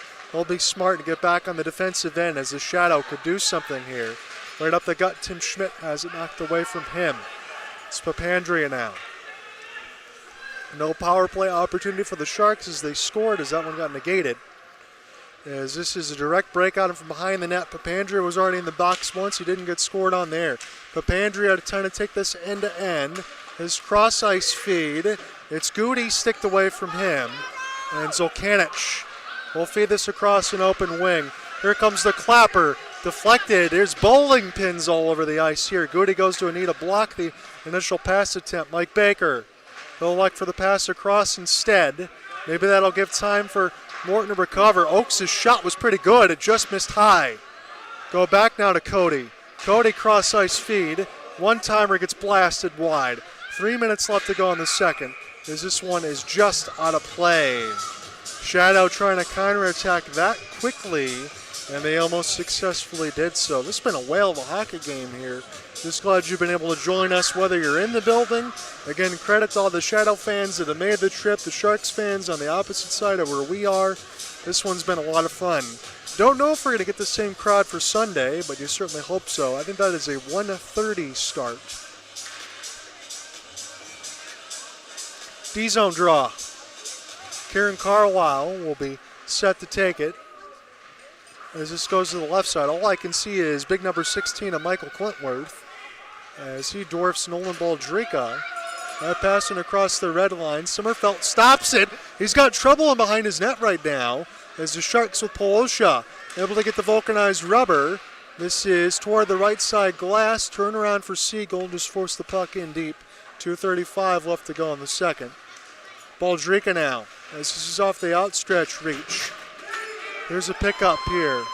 Schmidt makes an inside-out move. Polosha meets it, and then Morton makes a save as the Sharks take a spill in behind their own net. Clintworth signifying who's the last man back. That was Baldrika. Will be picked up now here for the Waterford Sharks. I got to pull back up my roster sheet and set this one back down. It's been a while since I even glanced down. It's been too much action. Good toe drag. Here's a chance. This will be fought off here for Ian Morton, but it's still very busy behind the net. Got to be mindful to not get any penalty calls. 152. We're just going to blow the play dead, I believe, as the puck wasn't moving enough down there. Michigan Shadow are coming right back and supplying that vice grip of pressure. They just need to be able to break through. The Sharks have done. I think the scoreline, exactly as I mentioned, is right where it needs to be, considering you got scored on a 5-on-3 disadvantage, and then you get it back with Cole Halgamo. That's the only thing you can say for the Sharks. They need more, and it looks like they're going to have to kill another one. So now I think this makes it 5 aside for penalties. We might get to a baker's dozen pretty soon in between both. It's been pretty nasty. This draw is one very clean for the Shadow here. They have a chance to tie the game right now. And this will be into the trapper of Ian Morton.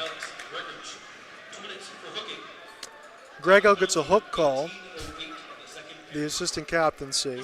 As I said in the open, Mama Shark had told me he might not be able to make the trip for this weekend, but I think they got everything squared away. Hopefully she doesn't mean for next week if it goes to game 3, because that could be a huge likelihood. Rolling puck. This one partially fanned on by the Sharks and then sent back down to Sommerfeld. Don't really want to chase too much here if you're Waterford, in my opinion. Tyler Groth, the extra back, rehearse. On the left side, he looked for a deflection. He couldn't redirect it. As Morton's in the stand-up near the left post. As this is worked in behind the net now for Michael Redmond. Picked up here, Arnott, the last man back. From the left side rail, and we get another stoppage at 1:15.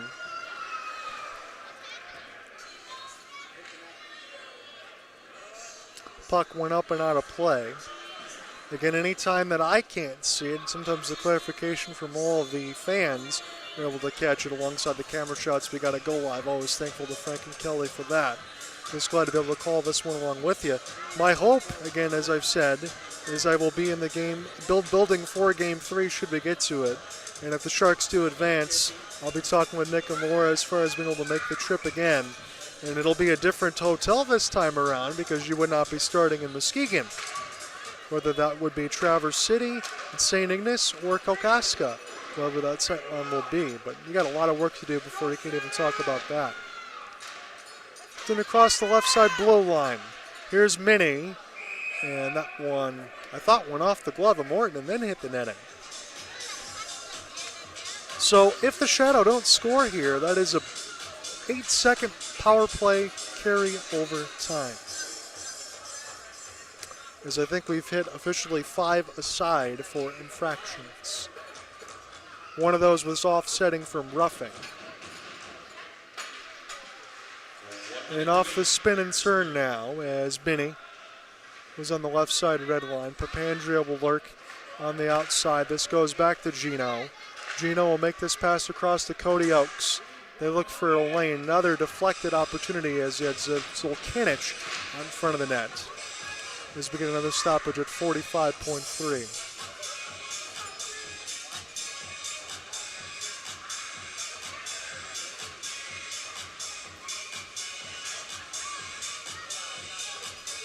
One more D-zone draw. This goes way out of the zone to Brent Sommerfeld.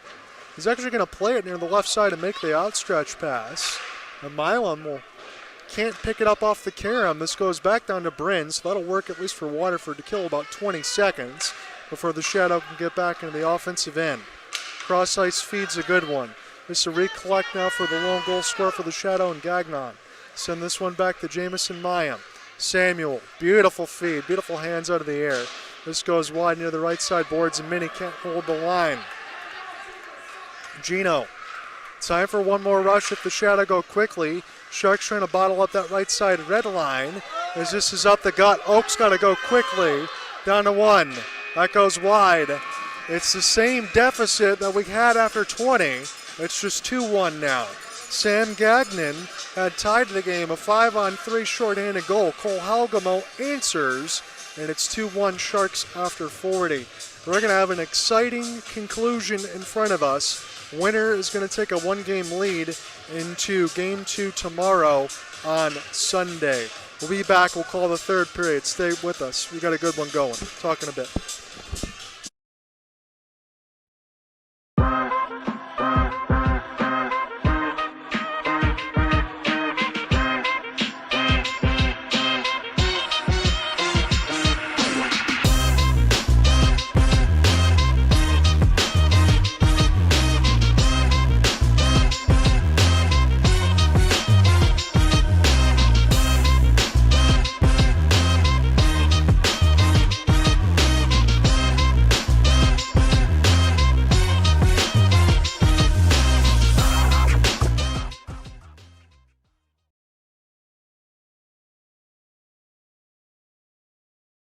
The family's visit to the forest inspired a beautiful question.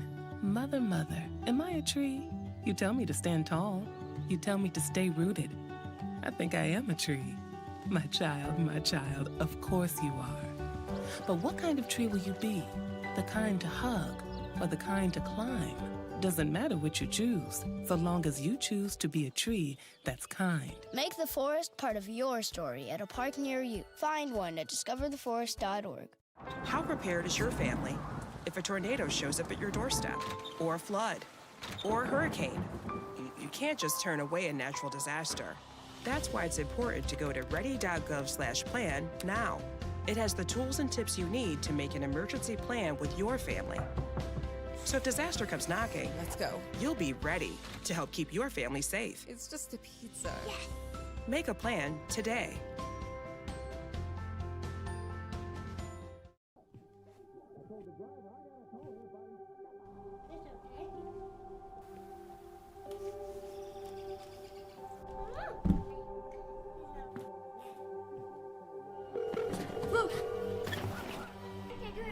Where's your emergency? Everyone's on their way. What happened? Your friend's not breathing. Yes, please get my mom and dad. Oh my God! Most of my family, they never graduated high school or even let alone go to college, so I'm trying to break that barrier. My daughter Brooklyn was also a motivation for me to go back to school. It's been so amazing to be able to give our child the life that we kind of pictured us having, even though we didn't really have that. I've been in foster care my whole life. He's so strong to just be able to leave that all behind and still be able to take care of his daughter and be a good husband. Every day after work, went straight to school, studied hard, and it paid off.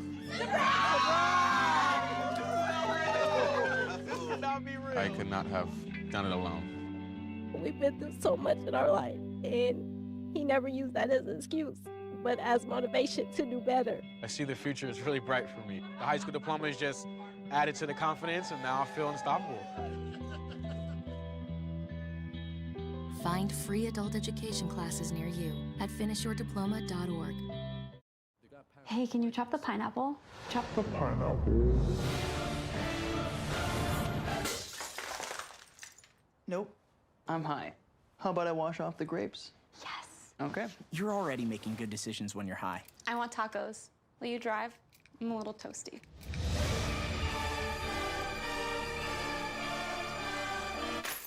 Nope. I'm high. Let's order in. Don't make an exception when it comes to driving. If you feel different, you drive different.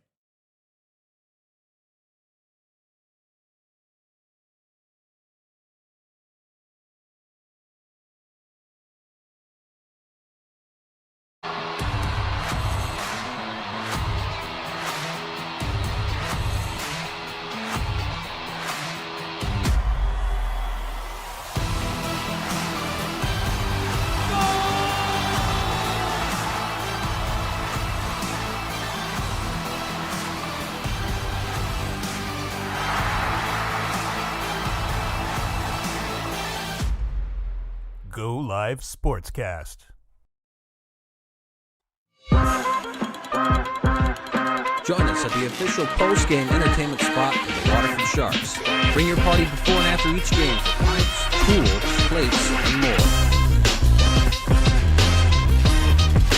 Order online at sharkclubwaterford.com.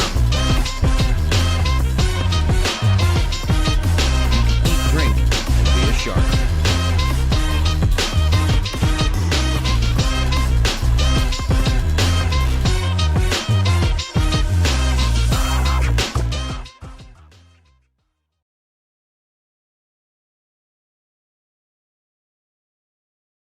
The family's visit to the forest inspired a beautiful question. Mother, mother, am I a tree? You tell me to stand tall. You tell me to stay rooted. I think I am a tree. My child, of course you are. But what kind of tree will you be? The kind to hug or the kind to climb? Doesn't matter which you choose, so long as you choose to be a tree that's kind. Make the forest part of your story at a park near you. Find one at discovertheforest.org. How prepared is your family if a tornado shows up at your doorstep, or a flood, or a hurricane? can't just turn away a natural disaster. That's why it's important to go to ready.gov/plan now. It has the tools and tips you need to make an emergency plan with your family. So if disaster comes knocking, Let's go. you'll be ready to help keep your family safe. It's just a pizza. Make a plan today.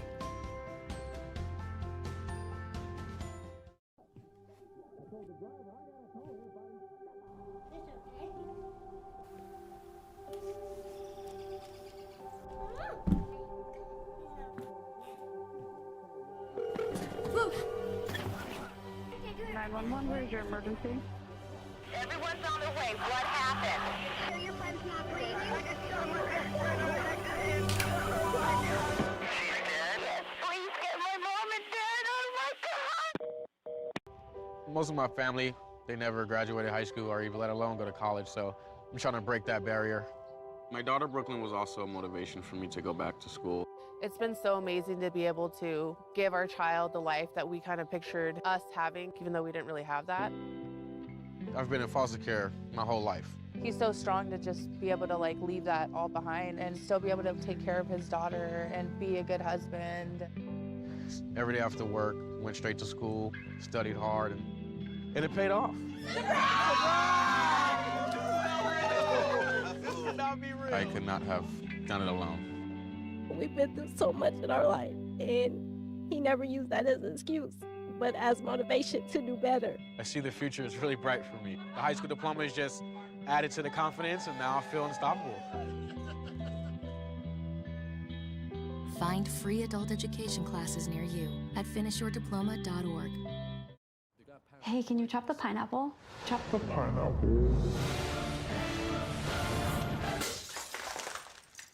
Nope. I'm high. How about I wash off the grapes? Yes. Okay. You're already making good decisions when you're high. I want tacos. Will you drive? I'm a little toasty.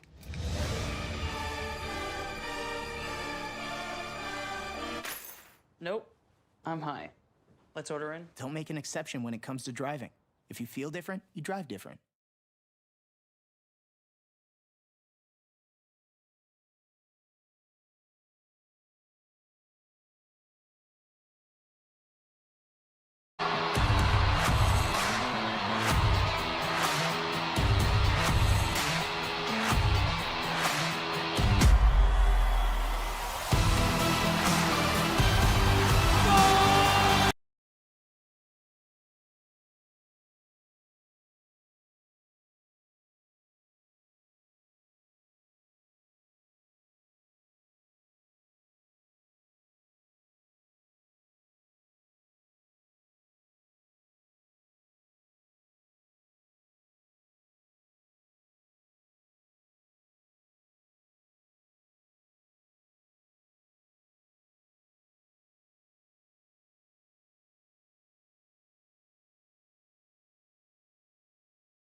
happened, even though there has only been 3 goals. I think now both teams, I would say, 0 for 5 on the power play. Sam Gagnon ties the game 1-1. The Sharks get a 5-on-3 advantage.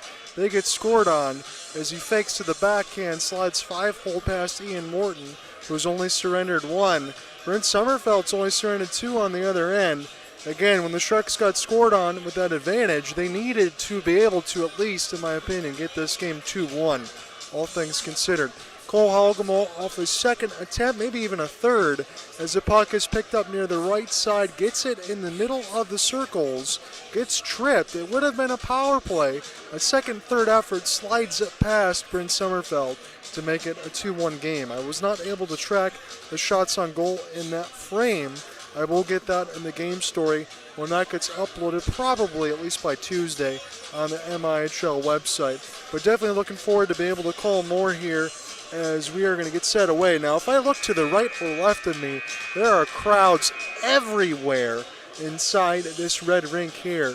Again, as I've said all night, it is a credit to Shadow fans to be able to make the journey inside the red rink. I've talked about all the scheduling quirks and all of that. I promised I was going to get to you some NHL playoff scores. I don't even think I have time to do that at this point, as the Zebras are making their way to the ice. I've been trying to go ahead and preserve the voice because I got another game to call tomorrow as well. But we'll see how many more goals we get. I just want to make the note of this.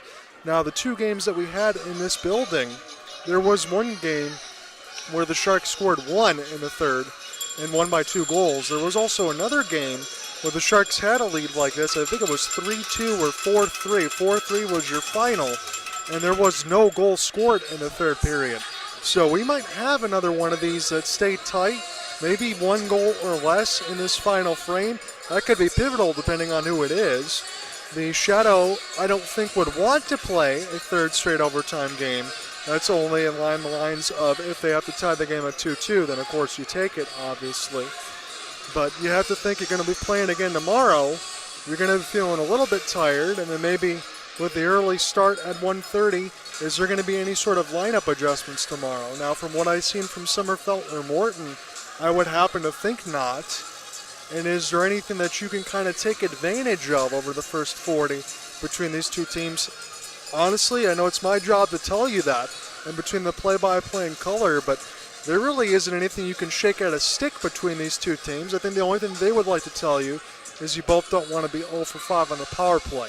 If you kind of turn that a couple into your advantage, that might be enough to break the game wide open.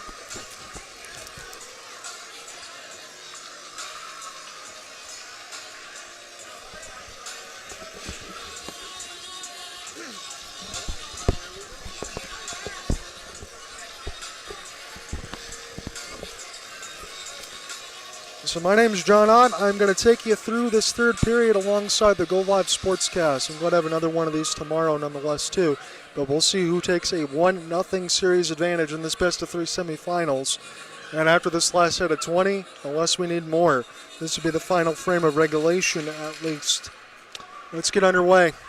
We'll switch ends one more time, and Tyler Groth flip this one back down safely across the red. Sharks return to full strength here. And we can get this one 5 aside. Outstretched pass. Joseph Gibbs against Cody Oakes. 2 guys that have a ton of speed. And this will be won by Joseph.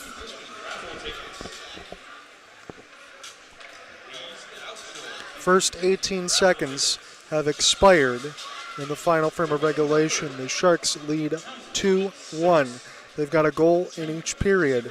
Gagnon scored his 5-on-3. With a shorthanded disadvantage and a 5-hole slide. Every one of these goals have been critical, and they've all pretty much been spectacular.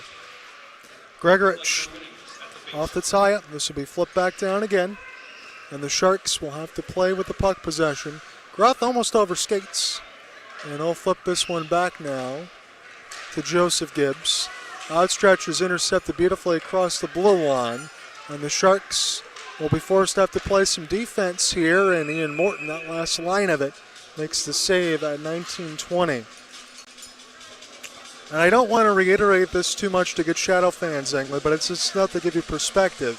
Seen a lot of these games alongside last year with the same crew in Go Live Sportscast, And it really just goes to show you, semifinals or finals, how good this Shadow team is. That they're able to go toe-to-toe with Muskegon and take both of those OTs. But how do you win in a game like this that's pressure-filled within one goal?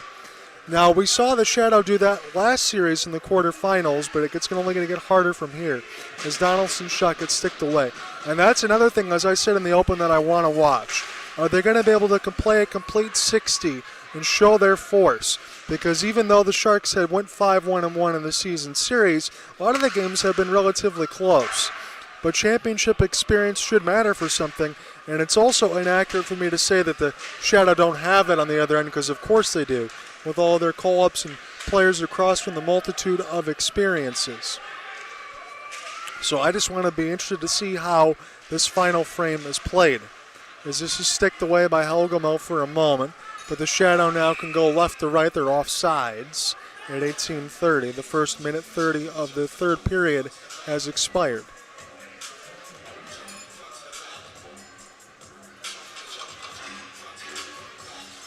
Be a neutral zone draw.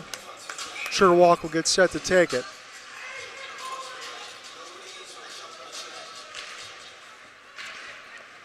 Off the side, this will go back to Jimmy Mayam. He eludes a hit as this gets flipped to the left side red line. And a little inside-out movement behind the net. The Sharks got to buy themselves some space. A little overskate of the puck near the right side boards. Got to be careful Siegel doesn't get busted for a cross check. As Pfeiffer, he is dwarfed into that corner. He'll send this one back, matriculated across the end. That's rolling beautifully there. Pfeiffer tried to chase it. And Jamie Mayam stops a break. As this is punched in the corner now for Brendan. Brendan now will take his time here for Matt Berger's squad. Again, he's joined this team late from the playoff rush again when Tyler Groth was running full head coaching duties. Feed is one-touched, and the Sharks watch this one get chased across the glass as Gagnon gives chase. Excellent pursuit in behind the net, not giving up on the play. This goes back now to Brendan Pfeiffer. Pfeiffer now, pull ball pass. This goes back out across neutral. One touch there, Sharks will steal. Right across the neutral zone. You got to win those puck battles, and you got to know where you are at this spot on the ice. You cannot get beat for any more of those breakaways because the Shadow only had one. They took advantage of it. And that was the best guy to give it to. Gibbs got Polusha with him. Polusha River, and this one goes above the left crossbar as the Shadow escape. It's partially turned over in the middle of the circles, and a rolling vulcanized rubber will be sent back in deep. Picked up now and toward the left side boards. Off the outstretched pass, it's a good hit as Baldreka was forced to take a tumble. It's Theo Roel off the spin. And at 16:41, we get a call here, I believe, against the Sharks. Sommerfeld was way out of his crease.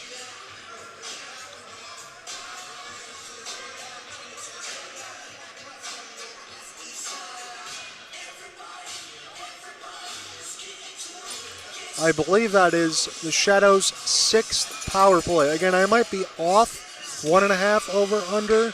There's been a lot of those. But now if you're the Shadow, you got to score here.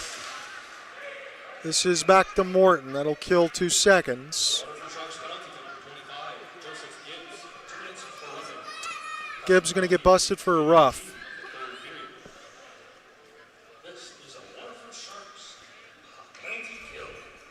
And I would say you probably got to stop taking so many of these, but I think in a game like this, the way that both of these are played, it's nip and tuck all the way across and a fight for every inch of the ice, which is good to see. That maybe you're going to get stuck in one of these types of things as a deflection is picked up by the Sharks and sent back down. But I'd find it hard to believe that you get that many for the Shadow when you don't score on it. But I'd have to say the same for the Sharks at this point, especially when you had a two-man and you didn't score, you got scored on. Gino Mini's actually going to cheat up there for offense. This is picked up by Cody Oakes. Full flight now. Here's a wrap. He gets it to the left side. Now Oakes still with it. Surveys. Cross ice feed. And that's in. Falling down. Ripper here. And another one of those. That's Sam Gagnon with a second. What a beautiful shot. He was falling down off the curl. And he gives a kiss to the fans as it's 2-2. And he's an absolute sniper, is Sam Gagnon. And it's 2-2 now.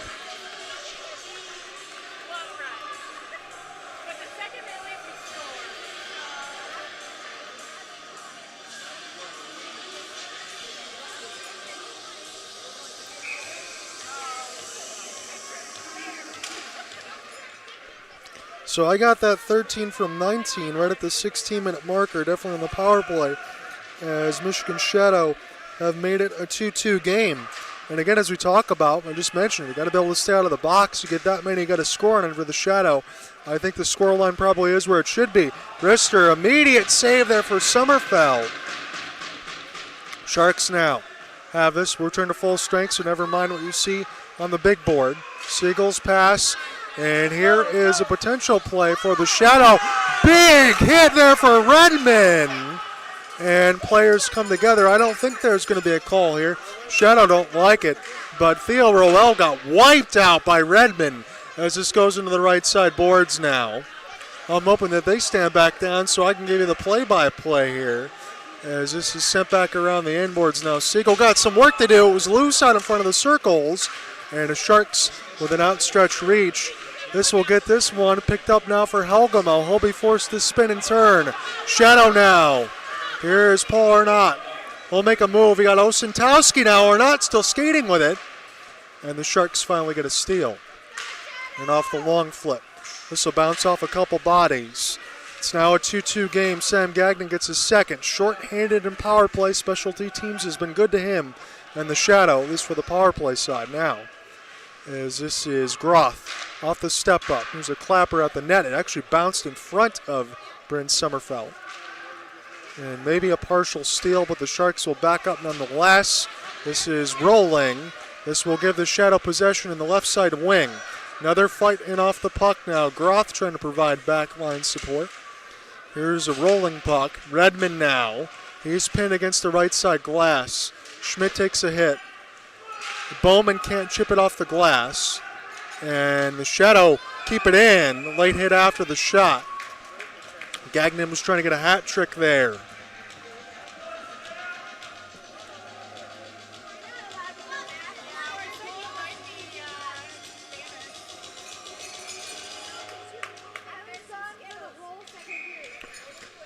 We already said Gagnon's been on fire since coming into this game.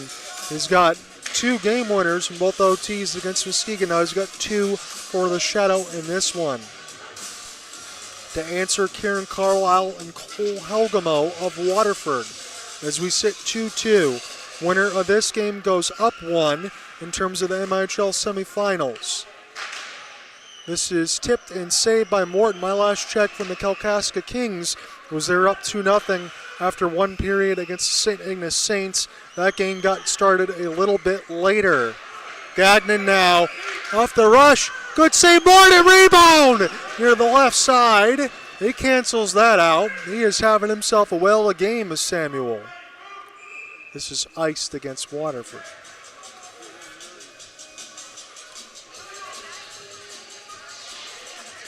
That breathless pace that was in the first might have slowed down in the second and has picked up in the third.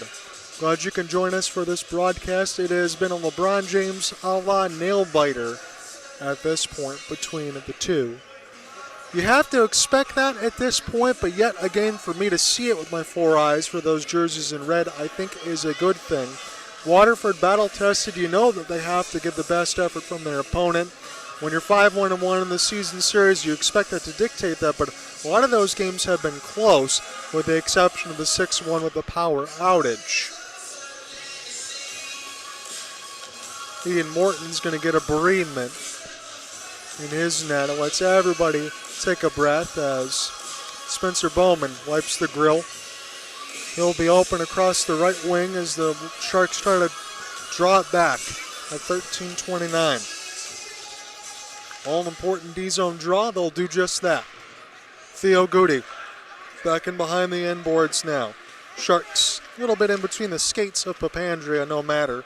He will skate back into his own end. Power move off the backhand, he loses an edge.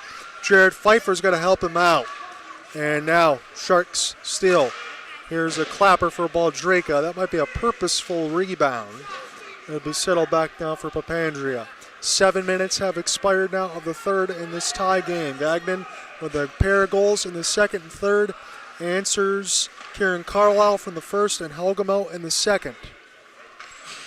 As we are tied in game one of the Bill Long Memorial Cup semis of the MIHL South. My name's John Ott alongside the Go Live Sportscast in the Red Rink.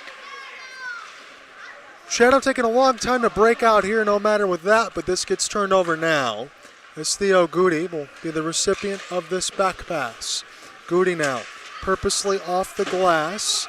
Polosha finishes his hit against Josh Ramesh. Settle back down now behind the cage of Ian Morton. Will this next goal be the game winner is the question mark now that it's going to be on your mind in about 5 minutes' time. Polosha cross ice too far for the inverse for 16 and Carlisle. As this gets sent back down, Nolan Baldrika finishes hit. Polosha hits off the glass. Now here for Pfeiffer. As I settle this back in amongst the end boards, I'll pull my roster sheets back down. As this goes to the left side boards now for Kieran. We'll loop in behind the net. Kieran back in at the point. This gets deflected up to the left side of the netting. That'll find the blowout dead at 11:44.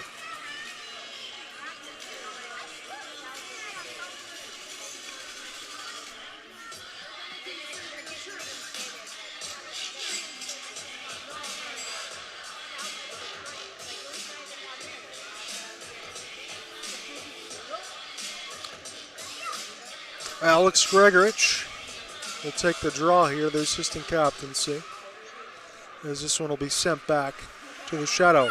So Kanich needs to get a little extra effort. That works for Oaks. Oaks now with an opportunity. And this one saved by Morton. Another rebound goes to the left side as I had to quickly turn my head. I got to be careful with the vertigo side. Got to be ready for tomorrow. There's a long outstretch and Grego gets hit very hard. Pops up to his feet. He might be the first of the rebound. Grego goes wide of the net. Keppel now turnaround. Will sauce it directly behind the cage. This is picked up near the left side. I think Oaks was the one that took a hit. Intercepted now by Siegel. Oaks was on the cheek. Jared Siegel flip it down now. 11 minutes left to go in the third. A breakaway was stopped for Ian Morton. That's why I kept it at 2-2. Shadow had a couple of those. Sharks almost forced the steal. And now they'll get settled back in the neutral zone. Breakout pass. Icing negated because it hit Ian. And Joseph Gibbs into the right side boards. Michael Redmond now. Sweet move on the backhand. Work his way across the left side wing. Redmond's feed. Wide for Donaldson. Pick it up off the carom as it goes in behind the net. We're almost halfway through regulation here in a tie game at 2-2. None of the left side glass. I see Redmond. I believe that's where the puck is, as it's now intercepted into the neutral zone for Cole Helgamo. Redmond, the lone forechecker here for the Sharks. He's out there with Donaldson. He knocks a man down, and behind Donaldson will just lurk as it's Joe Gibbs on his back skate. Push up now, Reursi, pass gets red. And Donaldson try to get a go-ahead feed for Helgamo off the rush across the right wing. And this go to Joseph now. 9:55 left to go in the third. Redmond now off the lead. Adam Kuhn gets a steal. Pushed up now for Donaldson. Another offsides against Reursi's squad. Again, he's on the ice. Redmond, he gets hit up toward the grill and a little drag down not called. As this goes the other way. Probably could have been, but there's been so many between both they can't really complain. Gino Mini. He gets it sticked away off the one-on-one. And the tie-up now, here's Redmond. Redmond still fighting for it. Had backline support there for Pfeiffer, but he couldn't pry it loose. Spencer Bowman now will work up the ice. This goes across for Papandrea. He was looking to break out across the middle. That's a giveaway, but it'll go right to the Sharks, who I think are taking a penalty away from the play. That is not a smart one at 9:07. I don't know if that was Bowman. I thought I saw a captaincy on that sweater, because I could cost you the game right here. Gotta be disciplined. Gagnon's already got two. He could be the power play trigger. He's got one on the man advantage and the disadvantage. And this is the Golden Goose here at 9:07.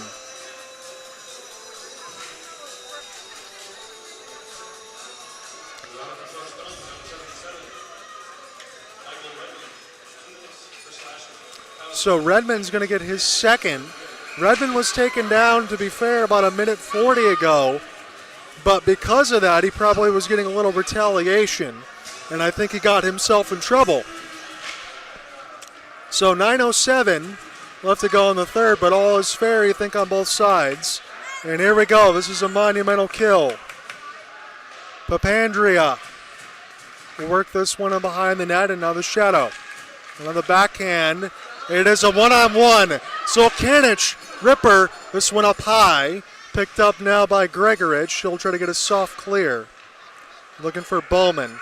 Picked up between a couple of skate blades at 8:35 of the third. 1:25 left to go in the latest man advantage, and Jimmy Mayim, we're at 6. I think that's at least as many as they got. 5 for the Sharks. It's been a fest on both ends as this hits the benches and will stay in the D zone of Waterford.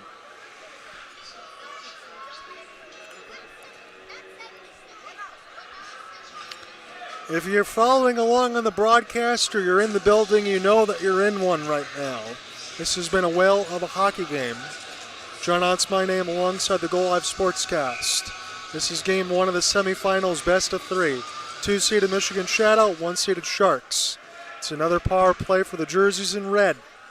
As this goes back down to Bryn Sommerfeld. He's fresh off his Topeka Scarecrows call-up, so is Michael Clintworth of the Biloxi Breakers. As this one will work up the ice now for Theo Rowell.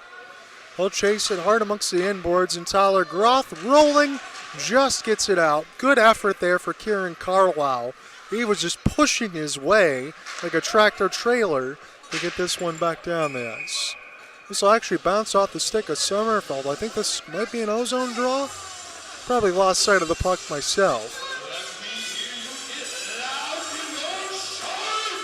7:51 left to go here in this third. I think the Shadow fans are actually trying to boo behind there in terms of getting lobbed. They've done a great job to try to keep this a home ice advantage. If this is going to be a friendly rivalry, it's been a good one so far.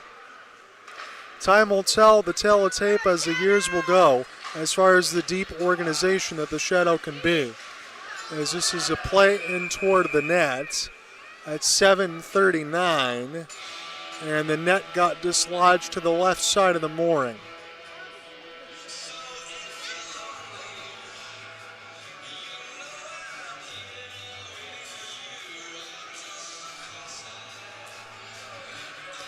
I think I can say it now without getting in trouble, ladies and gentlemen. We are officially in next goal territory. I can't see rattling off of more than 3. I would keep the over-under at 2 at this point, maybe even an empty netter. Here's patience for the Shadows' latest power play off the face-off win, as they've been kept to the outside. Stick shot, Morton says no, and a full cell clear will work out. By the time the Shadow get it back in the offensive end, they might have about 2 seconds left to work with, but it looks like the Sharks have killed off the latest disadvantage, as that's a good move there for Gino Mini. Bring this one up the ice. Gagnon, he was there. It's a rebound. They didn't elect to go to him this time. That was canceled off. Cody Oakes, he settles it down. Now makes a move near the right side boards. Oakes will survey. Turn around from the left. He loves to fire and carry the mill. This one bumped the net loose again. I don't think that's going to be more than inadvertent. That's something you can read on the scouting report, that Cody Oakes, once he gets it, he always goes behind the net and then shoots on the opposite wing. Is that something you can pick up in game 2 as far as the Sharks being aware on a typical dot to maybe get a stick chop and get a breakaway for next game? That'll be something to watch for. Sharks win the puck as Pfeiffer gets knocked out of it. This hits the netting. 6:43 left to go in the third.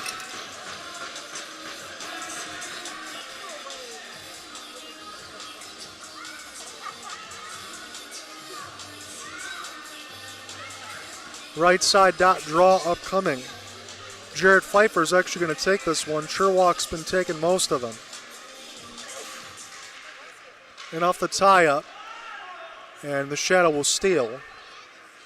And will safely gain this across the left side red line. Actually bounced off of Morton into the right side corner as Joseph Gibbs will have this off the leave. And the Sharks look to get circumvented. This is turned over now near the right side. Out loose in the high slot.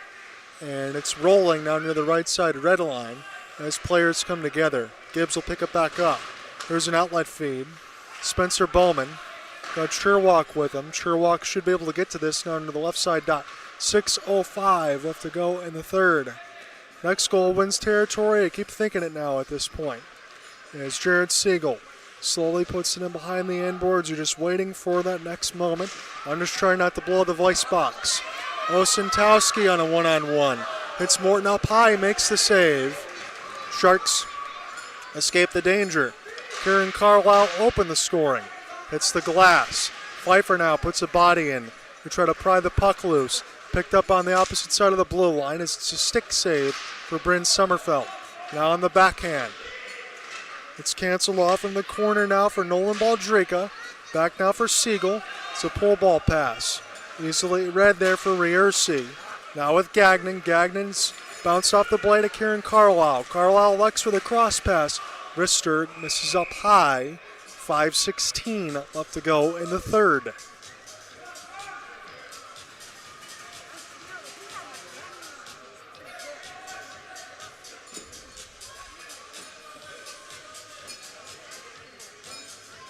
The only thing I said on record of this broadcast was I think that this is going to be a 2-game series, not a 3-game series that it was between Muskegon and the Michigan Shadow. Felt like Muskegon was going to win their game at Lakeshore.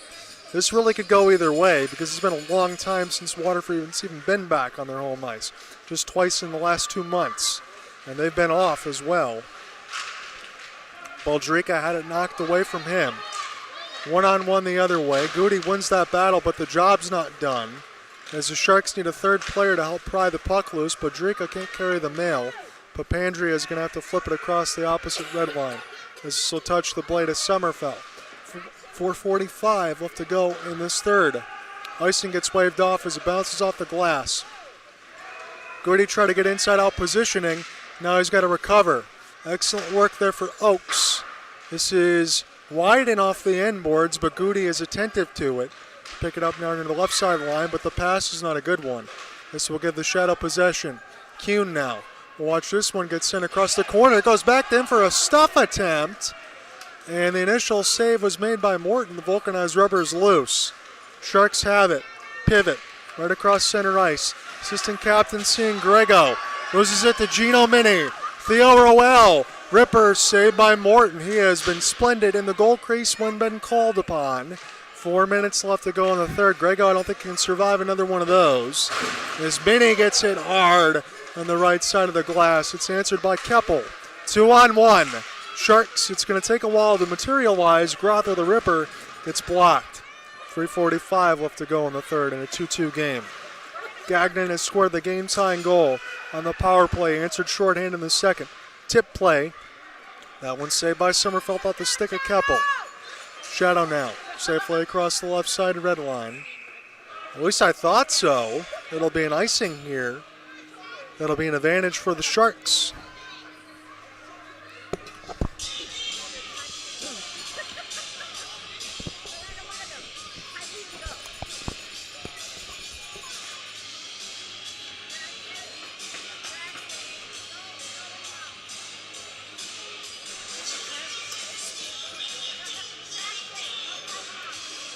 Michael Redmond will take this draw.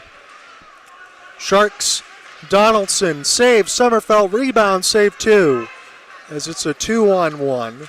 Shadow going to need some support, but Cody Oakes can definitely take on 2 players and try to draw him. That's the 3rd time he's lost his helmet. Got to get those straps a little tighter. Michael Redmond off the rush. That one just missed the left side post. Halgamo, he is absolved away into the corner. A backhanded pass is a good one, and a one-touch will be sent back around for Gagnon. That was a smart play. Donaldson will just matriculate it down the ice. 2:50 left to go in this third. Hard to believe I got another one of these tomorrow, considering how high intensity this has been. We'll Sunday match it. Long wrister deflected. That was initially saved by Morton and put in the right side corner. Brendan Pfeiffer will get it back. Donaldson will be the left side support. Good move as Donaldson gets across the left wing. Walks in, middle of the slot, Donaldson. And that is saved by Sommerfeld at 2:24. He gets a bear hug in front of his teammates. Credit number 4 from Waterford in making that play by his lonesome. That started from a breakout from Brendan Pfeiffer, and then almost end-to-end as he made one man miss near the left side red line and got a chance in the slot. Brennan Sherwalk. Now he's got ozone draw duties. He's got that curve on the stick there. He was just trying to spin it back. And I think that was probably a mistake there. He didn't have enough power to be able to draw it back, and he lost the overhand tie-up. Brendan with 2:10 left in the third. Gagnon has made it a 2-2 game. Next goal wins territory definitely now at this point. This is Brendan Pfeiffer. And off the leave, and the Sharks need a couple of extra chops as Sherwalk fighting for it near the right side boards. Sharks will emerge with a steal. That is offsides, and we can't even get play going here because players are tied up with each other. I don't think you need to call anything, but the Sharks, it's unfortunate for them. They couldn't get anything going, and now it's going to be off. There's just too much going on near the left side blue line for offense to get started. As much as the Shadow would be upset, I think that they would take it because the Sharks couldn't even get started with their offensive zone play there when they could have had numbers. The Bowman's certainly going to have words about it. I don't blame either side, to be honest with you.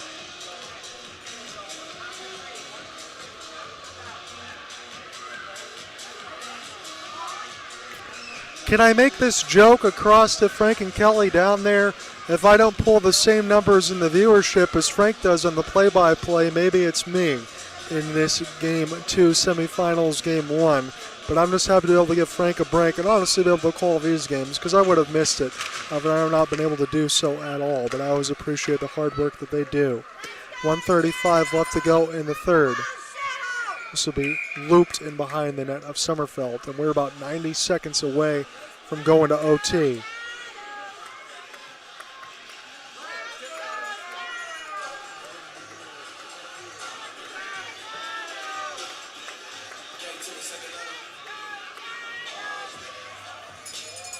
Kieran Carlisle with Papandrea.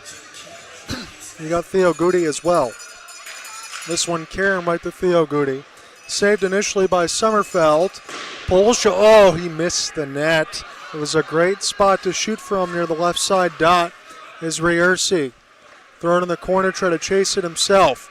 He does actually get the steal. Excellent work from the captaincy, who does it all on and off the ice. Gino Mini have to go back. 60 seconds left to go here, and it is a rolling puck. Sharks will have it in the final 60 seconds of a tie game. Turned over here. Groth goes to the left side red line here. Kieran Carlisle trying to provide support. Sharks need to keep it clean in their own end. It's a great forecheck. Cross ice pass. Good save by Morton with the glove hand. As this is near the right side, this does not hit the ceiling. That was almost a break for Baldrica. In the final 30 seconds, Nolan steals.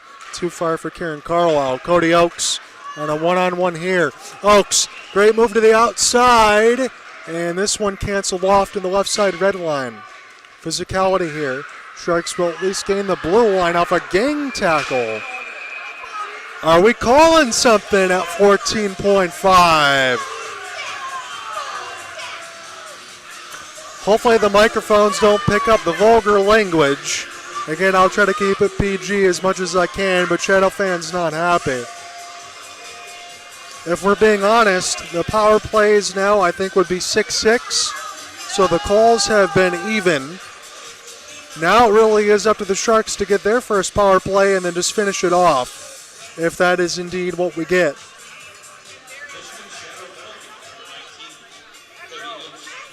Cody Oakes. That is a big break for Waterford, in all honesty, because that's a defenseman, offensive defenseman and defensive defenseman that can either drive the puck or stop a play. And again, it doesn't change what happened in the second with the 5-on-3 disadvantage when Gagnon scored, but it does sound like now Matt Berger is electing to use the TO. I think I probably would have held on to it because I don't know what you can engineer at 14.5. Now, again, it's dependent on the circle draw and who wins it straight back. But this is an opportunity now that even if it carries over into overtime, Waterford must convert because you're not getting anything better than this. And you can only be hopeful at this point to take a 1-0 series lead into Game 2 at about a 1:30 puck drop. Because the Shadow are definitely game for this. The Sharks are definitely game for this. This was a very well played Game 1 at Lakeland Arena inside the Red Wing. We can only hope Game 2 is going to be as good, and I can't promise you that.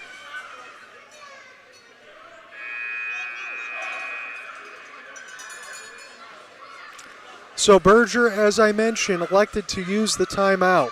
Cody Oakes is in the box. Sharks have the advantage here in a tie game.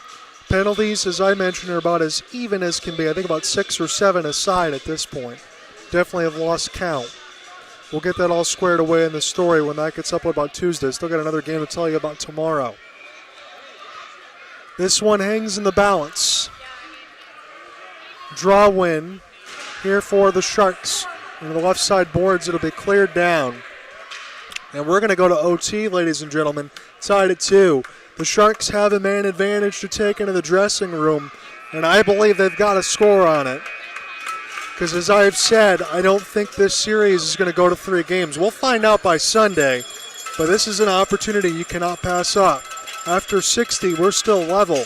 Gagnon scored on the power play, made it 2-2. And for the 3rd straight game, that means the Shadow will be playing overtime. This is the Sharks' first game of their playoff venture. When you need 5 to win, they get overtime in their opener. As James Rearcy talked about, we're going to see something special tonight. Indeed we are. We'll come back, we'll call OT. Stay tuned.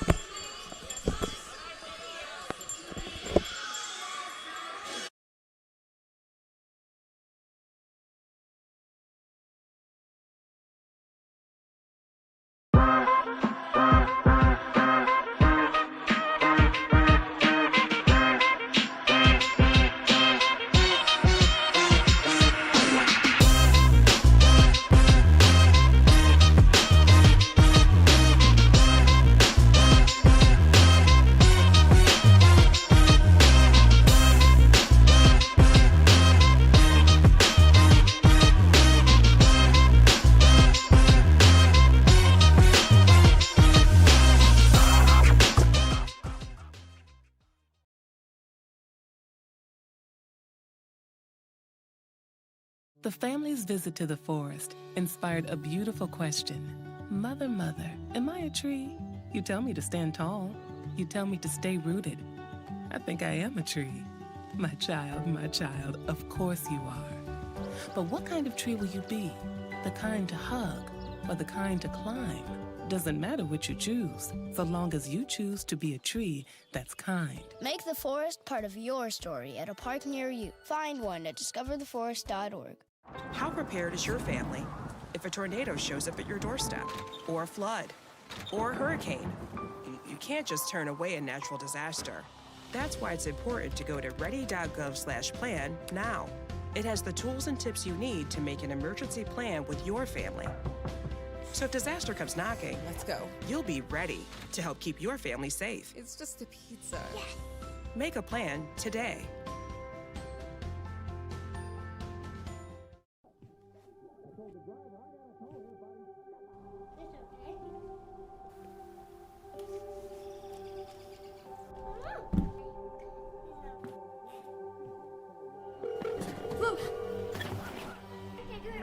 Where's your emergency?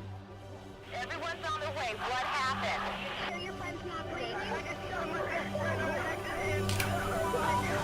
She's dead? Yes, please get my mom and dad. Oh my God! Most of my family, they never graduated high school or even let alone go to college, so I'm trying to break that barrier. My daughter Brooklyn was also a motivation for me to go back to school.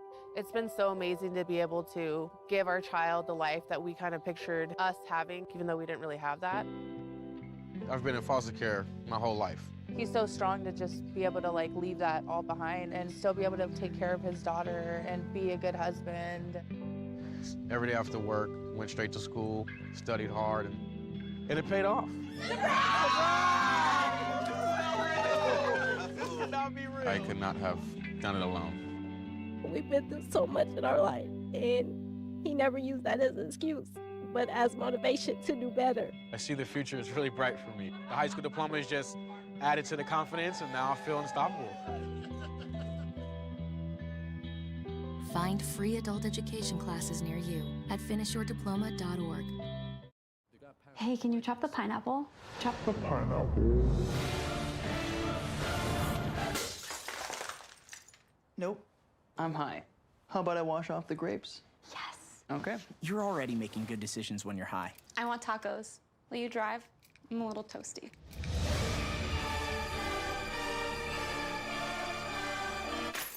Nope. I'm high. Let's order in. Don't make an exception when it comes to driving. If you feel different, you drive different.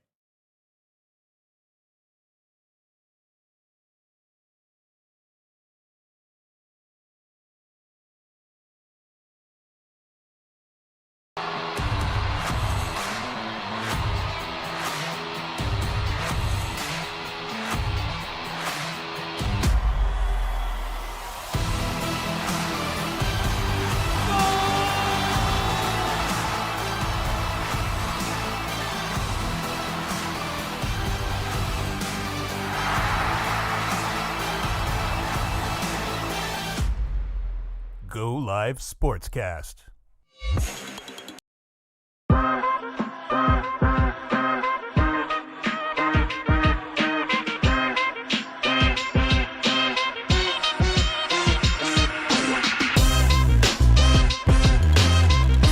Join us at the official post-game entertainment spot of the Waterford Sharks. Bring your party before and after each game for pints, pool, plates, and more. Order online at sharkclubwaterford.com. Eat, drink, and be a shark.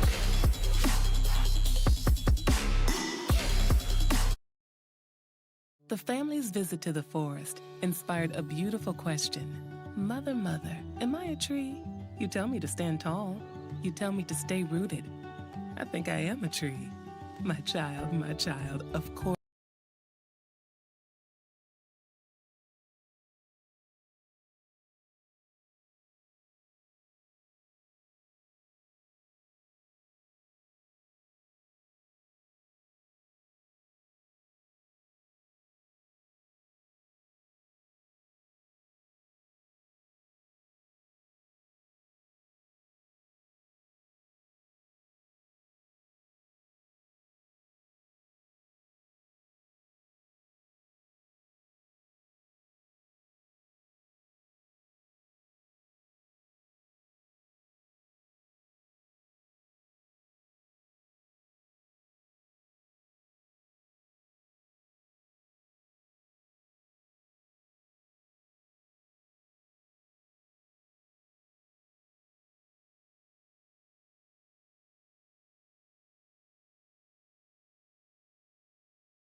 reset. And thank you for Paul Bemis for always listening here in terms of everything else and always sharing all the posts across for me. Humbly appreciate it, my friend. After regulation, the game is tied at 2-2. Sam Gagnon scores on a Cody Oaks drive on a curl near the right dot. Shots on goal, I was told by Zach Grego, are officially now 41-20. As far as power play opportunities for me, this is only a conjecture on my part. I think the Shadow are 1 for 7. The Sharks would, I think, be 0 for 7 should they not score here early. They do start OT with one. Third straight overtime game for Michigan as the Shadow make their way out back to the ice. That just means for Sunday, I'm going to need to be able to get some quick food, get some rest, and a quick recovery. I might be sipping some hot tea, although Frank could always take over if needed, but we both have to clutch the microphone from my cold, dead hands at that point, or the lack of a voice box, as I try to continue to pace myself. But we've had a lot of good discussions here as far as what is next in terms of the league and what is next after this. Another update we got from the Kalkaska Kings, I believe, was 4-1. Now Kalkaska, and after 2 periods. Our game's going into OT 2-2. Sam Gagnon with the latest in the third. As these guys are getting their stretches here on the ice. I don't even see the Waterford Sharks making their way. Now they finally do, as the Shadow come out here early.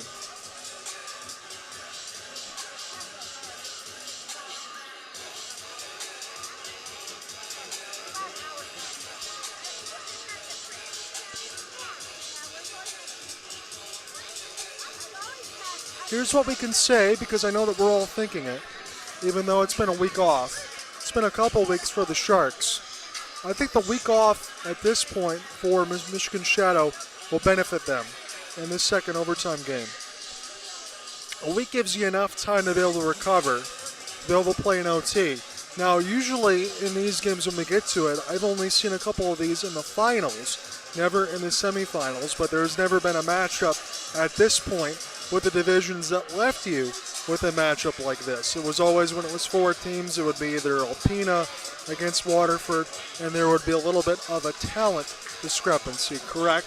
But now, with that amount of time off, I think both teams will be completely healthy going into Game 2 and feeling good.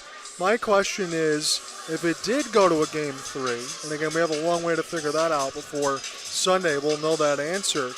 If it goes into another one-off back-to-back, well, then the Sharks have another reserve for another weekend. I think it's going to have to end quickly if you're Waterford here, and it cannot be another one of those short-handed goals. You've got to score here on the power play because you're just not going to get a better advantage. You've already used your timeout if you're Matt Berger's squad as well. The Shadows still have one of theirs should they have a little bit of tired bodies. So this is right enough the draw. It was offsides as Theo Rowell was off to the races here inside a face-off win of 4 seconds. That would have been pretty darn interesting. Again, in terms of anything else, if I say what I think I was going to say, I would have got cut off in terms of the mic. But I like the hype as this goes now for Tyler Groth. They'll turn on the burners. Across the right side boards, Groth eludes a hit as he loops around the outside near the left out. He's still with it now. Turnaround shot. He was looking like Cody Oaks there. Kieran Carlisle plays the carom. Groth loves to fire the clapper, but he does need space for it. Carlisle, cross-ice feed. This one will hit the glass, stay in play. As Kieran picks up the rebound. Sharks kept near the right side dot. It's Kieran from Baldrica. They'll play the crisscross. Nolan high slot, Clapper deflected, save Sommerfeld. Oh, it was behind him but not in. As this goes to the left side now for Groth. They'll have to throw it in. Everybody got to check back up on side. They'll do so. Polosha, he's canceled off near the left side. Diving play off a stick blade. And got to be careful here for Gibbs. He will get around one man toward the right side boards. Gibbs on his backhand, still trying to find a lane. This goes back to Joseph. Near the left side dot now. Sharks turn around, shoot. Carlisle hits the glass. Now Nick Papandrea He'll sauce it, but he can't get it to Gibbs. And the Shadow escaped the danger. He got Theo Rowell on the left side wing. They elect for the drop pass. It's loose out in front of the dot. Here's a chance, turnaround. Morton makes one save. Sharks were in a little bit of trouble, but they'll escape it here. 15 seconds off the outstretch. It connects. It's Jarrett Pfeiffer. Pfeiffer overskates for a moment. His back pass doesn't hit anybody, but the jersey's in red as they'll clear it down the ice. And the Sharks, I think, are going to go 0 for 7. Here's Papandrea. He'll drop it. Chance toward the right side. Dot will hit the glass. Picked up now by Gibbs. Try to get rid of it quickly. Pfeiffer will send it around the end boards. Chance at the net. What's the whistle for is my mind's eye at 18:02. I'm not sure what that one was. We're in overtime. Again, we won't use all that time, and it's sudden death at this point, as you know. Winner will be up 1 game in the semifinals. This is game 1. My name's John Ott, alongside the Go Live Sportscast at Lakeland Arena in the red rink. Whoever wins this game, will they take an advantage into Sunday is the question as far as the mentality. We know as far as the series line will, but I don't think you can shake a stick at either one of these teams right now. This is the best effort that we've seen from the Shadow on road ice. Cody Oakes, and off the outstretch, he might be able to pick this one up near the left side red line. He'll go back to provide support as this one is lost into my sight lines here. Sharks trying to escape with it here. It was Jared Siegel. And off the cross, that's Grego now. Pick it up into the left side boards. This is off the outside of the cage of Bryn Sommerfeld. We're in a 2-2 overtime and a sudden death. And a winner will take a 1-0 series advantage into Sunday about 1:30 Eastern. Cody Oakes off the overskate. Hunter Keppel wrister. This one goes in and out of the glove of Sommerfeld. It's still loose, but the Shadow have it now. They'll be going right to left in this OT. Near the right side. One wrister hits the middle! And now the Shadow's turn to hit the post. It's been 3 against the Sharks and 1 for the Shadow, as they were a hair's breadth from winning this one. Now there's a breakaway. Gagnon, save to the right side as the Sharks try to clean it up here. About 16:45. This will be sent back down. It'll be iced against Waterford. So medal for the Shadow. The first time for them, it was 3 times for the Sharks. I believe that was all in the second period, if I can remember. Everything's going to start to blend together at some point, but this is a lot of fun.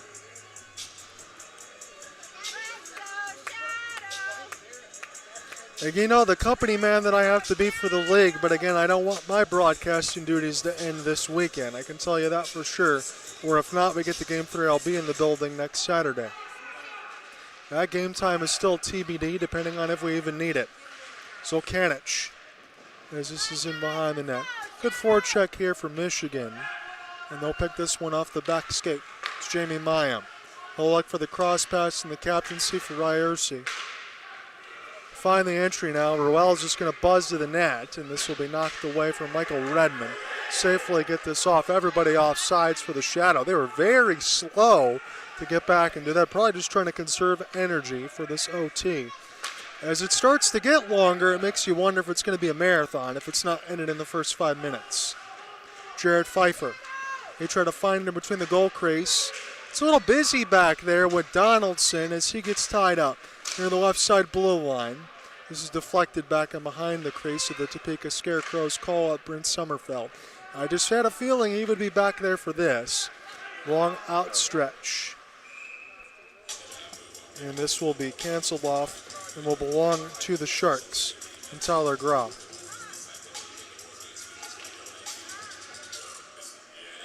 That red underneath for Groth kind of reminds you of either Michael Redmond or Nick Redmond.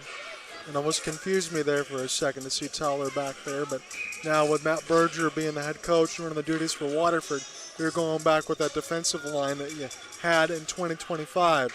Rister saves Sommerfeld. And this will be settled back down now for the Shadow. Good back pass.